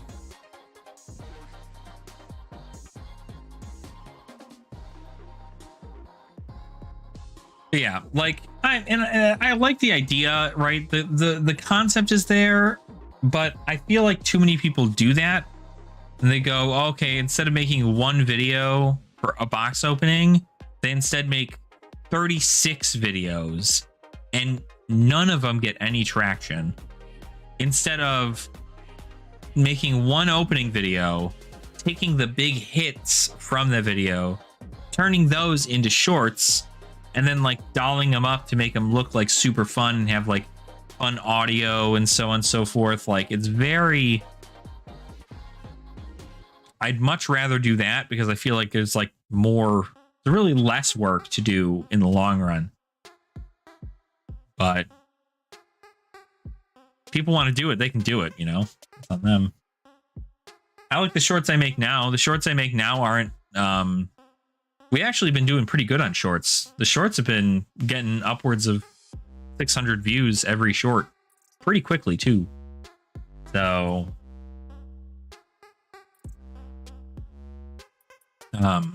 but I think we just need to keep pushing them out. See what happens. Oh gosh, I can't be yawning already. Although theoretically I should probably go to bed, but probably best. I've heard short revenue isn't great, but they help visibility. True. That is really the only thing, is like you can get a decent amount off shorts, especially if your shorts do really well, because they do have the ad revenue there, but it's more so to get people into your channel. Like, what you're supposed to be doing is you're supposed to be advertising videos that are already on your channel in their short form, and then going, do you want to watch the full thing? Come on over to the channel. Did I wear pants on a mountain pie?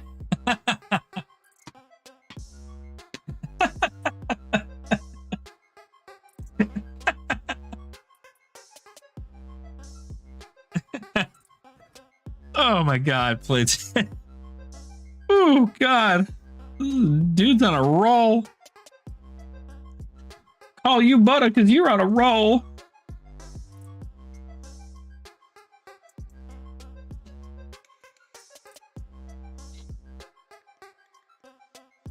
But yeah, I don't know. YouTube shorts they're an interesting thing. They definitely get traction, that's for sure. Like, there are people who are making, they're getting tens of thousands. There's an entire YouTube channel that does like Magic the Gathering skits, and he only uploaded shorts for like a little while, and now he's uploading like small 5-minute videos, and he got like 10,000 subscribers within his first like 6 months, which is bonkers to me because I've been doing this for almost a year now, and I'm at a tenth of that. But it's probably because he's funny. If I were to pick up another card game, what would it be? That's a tough question. That's a tough question, Jeff. Probably, does it have to be a physical card game or a digital card game?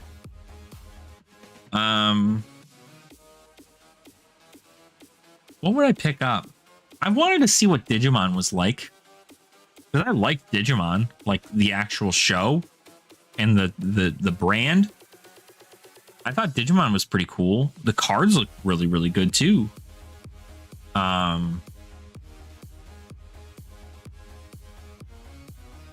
don't know enough about the game. Physical or digital, either one. Well, I can always go back to my tried and true. There's 2 digital TCGs that I've wanted to kind of get back into a little bit. One of them being Hearthstone, and the other one being Legends of Runeterra. I had fun with both of those TCGs, and I just like stopped playing them once I started playing more Arena. But I like both of those. Hearthstone was like a good portion of my life. I was playing Hearthstone, so like for at least 6 some years, I think I was playing Hearthstone. And like Hearthstone is in a weird place right now, I think, for constructed, but no, like actual Hearthstone, Jonathan, like actual Hearthstone, like constructed Hearthstone. Because I've never played Battlegrounds before, believe it or not. I played before Battlegrounds became a thing on Hearthstone, and then I stopped. Not because of Battlegrounds, but like I just like couldn't keep up with what I wanted to do with it, and I was working on other things, so like I felt like I was wasting my time playing Hearthstone, so I just stopped playing. But like actual Hearthstone, I would like to get back into, or play Battlegrounds, whatever the hell works out. Slay the Spire count as a TCG? I think it does. No, I think it's a card-based game, but I don't think it's a TCG. Like, to be fair, Hearthstone isn't also a CCG or a TCG. Hearthstone is a DCG, a digital card game. Because you can't collect any of the cards, and you can't trade any of the cards. So both of those are incorrect. A DCG is a digital card game. Therefore, it's just that. Marvel Snap was also fun, but like I played for like 3 weeks and I got pretty high up there, but like after a while I just like, I don't know. It didn't like hook me, I guess. I had fun. It didn't hook me.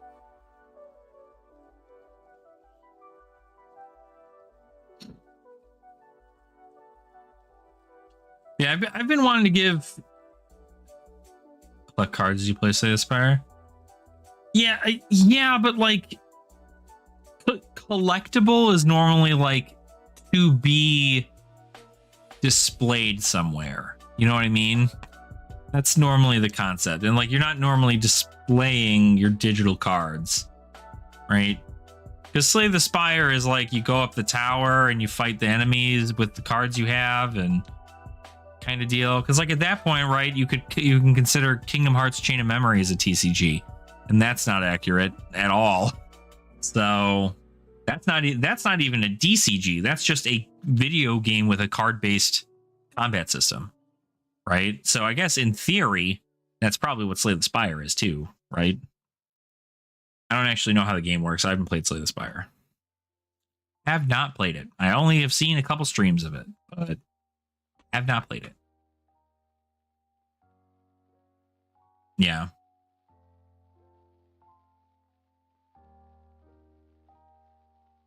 But I don't know. Hearthstone's fun. I like playing Hearthstone.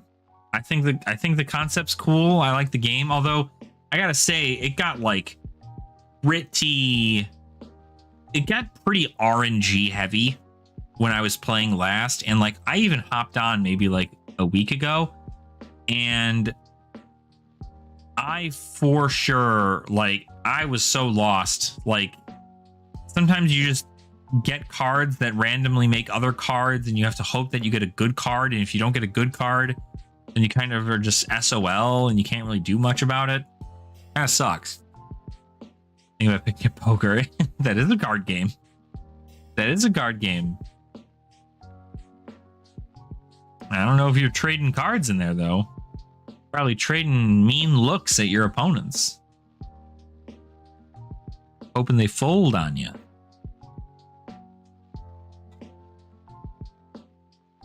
Ooh. Ooh-wee mama.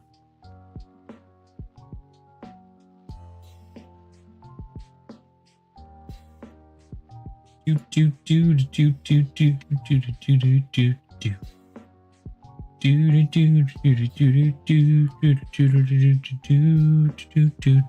do. I've been coming here cleaning house for the past few weeks. I don't know. I also probably wouldn't. I don't want to get back into playing Yu-Gi-Oh, but I would love to collect Yu-Gi-Oh.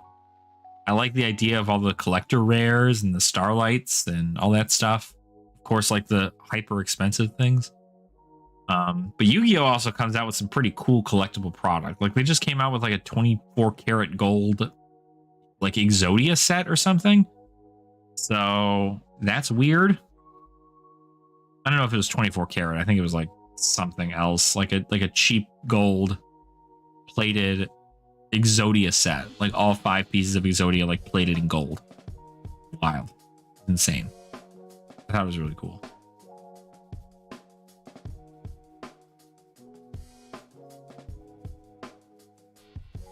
Cribbage is sort of trading in it, I guess. Yeah, Jeff, that's right. I that's something I may pick up a box of those Legend of Blue Eyes.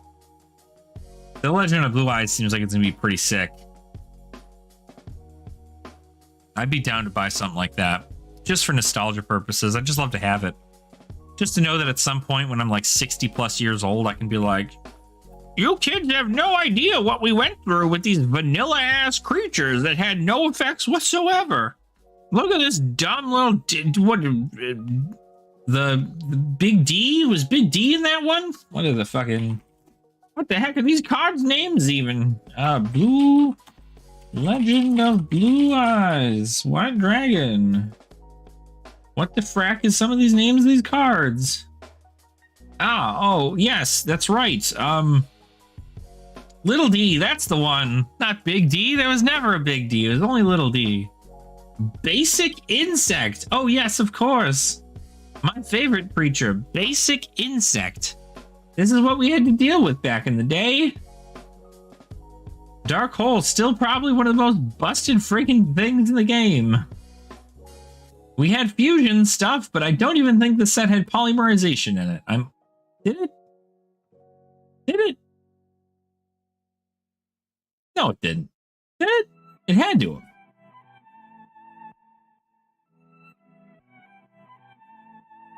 It did have polymerization. There it is, yeah. But god damn, just imagine owning this. Pot of Greed. This is, fun fact, Jeff, this is the meme in Flesh and Blood right now. Pot of Greed. Reaper of the Cards? Like, what the? These cards were so jank. Flip, destroy one trap card on the field. If this card's target is face down, flip it face up. If the card is a trap card, it's destroyed. If not, it is returned to the face down position. The flip card is not activated. Ray and Temperature? Like, what?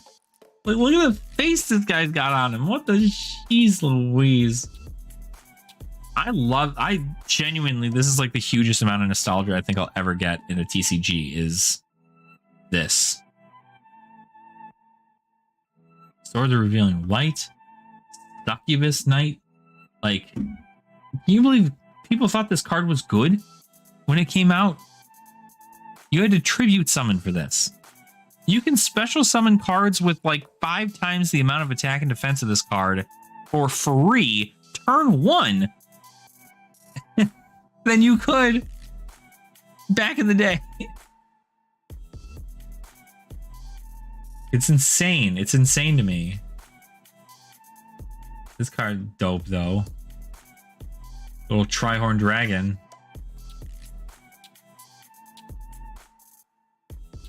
Unlimited nearments, $13. You won't get any sleep. Yeah, absolutely, Playtime. Thanks for coming by, man. Appreciate you. As always, happy to see you. I'm probably going to go to bed here in just a little bit here, too. Maybe another, like, 30 minutes. We've been live for almost 4 hours, and I'd like to keep my streams at a small schedule, because I don't have the ability to stream for as long as I used to.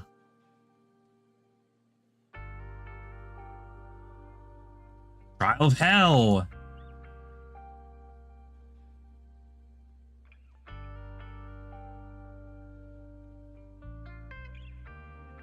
$10 or Trial of Hell. Crazy.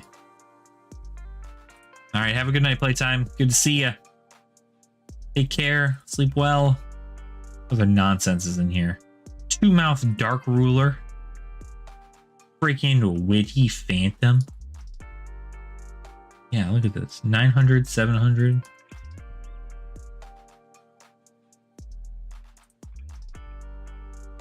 Crazy. Field spells. Like, dude, Umi was like the best for water decks for like the longest time.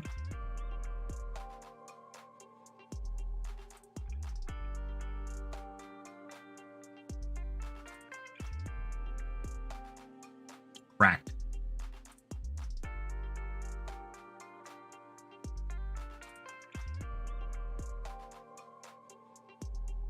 Frenzied Panda. Gaia the Fierce Knight, Giant Soldier of Stone. Insane. Yeah, I mean, comparatively, right? Like, they're definitely much more crazy. Did it pass up Little D? Is he in this one? He isn't. Oh, he must be in Dark Ruler? Or Metal Raiders?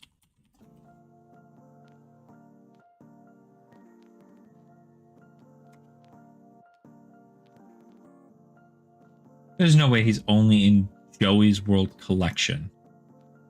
Little D? He didn't come out in anything else? Why not? What?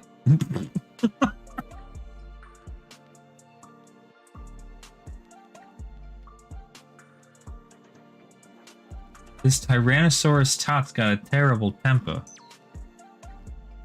Wild. I had no idea he was. I had no idea it was only printed in the.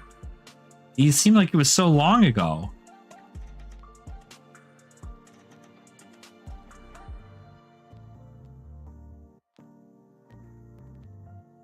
You know, I love old school Yu-Gi-Oh. So great. So great.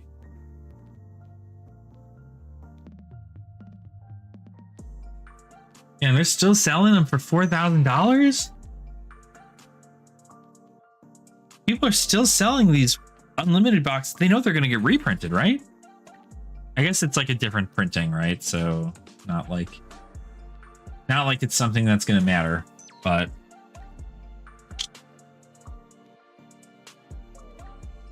that makes sense. Yeah, so overall, I guess back to what we were talking about previously, right? Like, I would like to maybe get back into Hearthstone or Legend of Runeterra. I thought it was good. Right? $4 is crazy. Who would have known? Who would have known Little D would have cost $4? Probably get Big D for cheaper.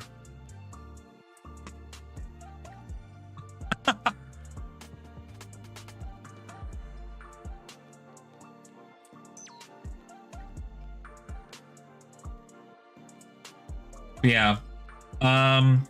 Gosh.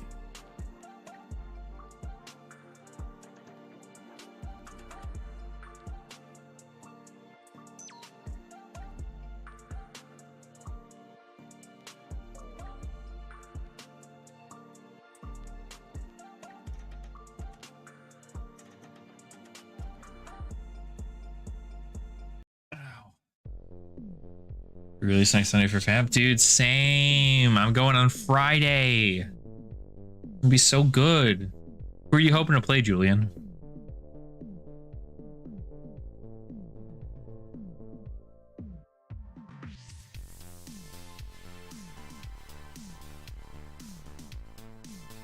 Oh, only a Sunday. Okay, that's fine.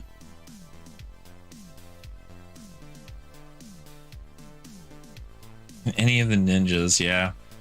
Benji's going to be a pretty... I think Benji and Arachne are probably going to be some of the better pickups because like a lot of people are going to want to take the reds and stuff like that, and like Benji's going to want to take a lot of the yellows and the blues, and Arachne just cares about the stealth card. So like at first you could take like a bunch of these like the powerful red stealth cards, and then you can go in and you can take any of the reactions to the stealth cards, and then you can go ahead and take any kind of like defense reactions you might want to use. Be super cool.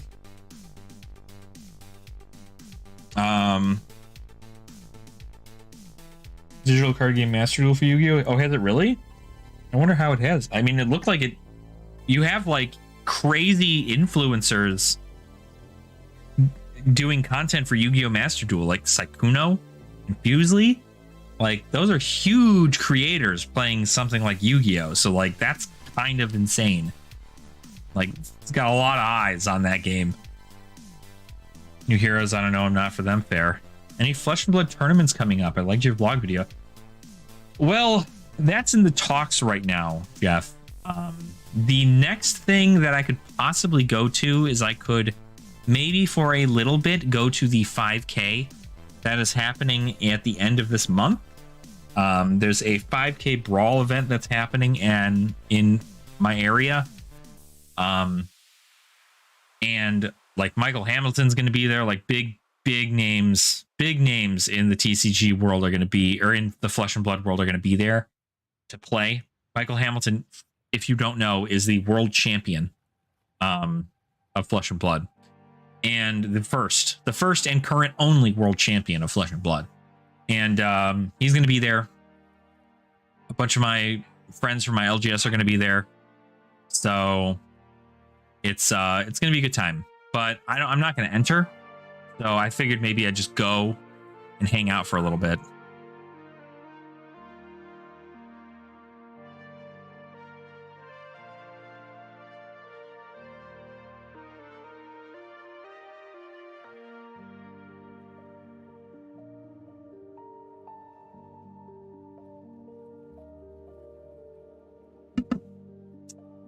Yeah. So I don't know. But that could be something that I could do, is I can go to there. But in April, at the end of April, there's another big event that's happening out in Baltimore, Maryland, which is the Pro Tour for Flesh and Blood. Now, I live like 10 hours from Maryland. So it'd be a bit of a drive, considering I have to update my passport if I wanted to go, and I don't think that's going to happen in time. Not only that, but I also have to pay for my badge, and I'd have to pay for rooming with people, which would be fine. I'd love to room with people. There's the people over at the Tavern Brawlers had offered me a place in their room. They do like a big Airbnb that they share between like 12 to 16 people. So they're doing that. So it's an option.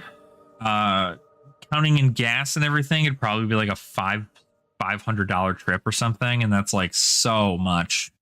It's like so much. Like, I'd have to save up everything I make this month and next month to go. Which means like no going out to eat, no buying cards, none of it. And I'd just be going to play Common. I wouldn't even be going to play in the Pro Tour.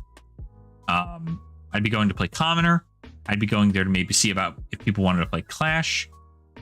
I'd be just looking to hang out with people, do like meet and greets and stuff would be fun. But I don't know, you know, it's expensive. I've never been to Maryland. I don't know the area. It's a long drive. And yeah, I'd have to save up a decent amount. I have like some of it saved up. I got my tax return thing, and like I pretty much broke even there. So I got like $200 some back from my taxes, which wasn't terrible. I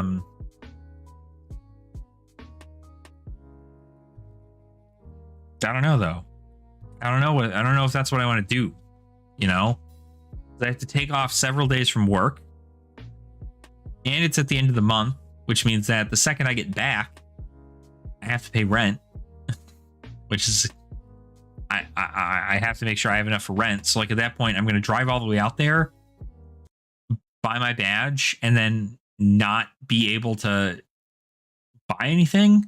Like it just doesn't seem like insanely worth it to me, if I'm being honest. But I don't really know what I want to do. I would vlog it. I would vlog it if I went, but I'm not sure if I want to spend the money on that. I feel like I could spend $500 way better staying at home than going to Baltimore. Maybe when this channel gets a little bit more funding, we'll be able to do more events like that. Especially if at any point we get like asked to be there as a guest, that would be cool. But I think the goal right now is before I go to any more big events, is I want to get like recognized by LSS and by the Flesh and Blood community as a, you know, positive content creator for the game, and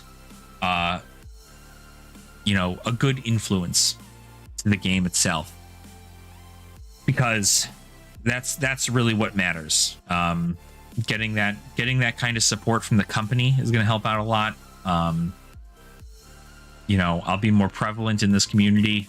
Not that I'm not already. There's a decent amount of people who are. But yeah, so it is what it is. What it is, it is what it is. But anywho, I am probably gonna head offline here. I am pretty sleepy, tired, so I'm probably gonna go ahead and head to bed, because the longer I stay up now, the more rambly I'm gonna get, and the more tired I'm gonna get, and the more I'm not gonna know what I'm really gonna say.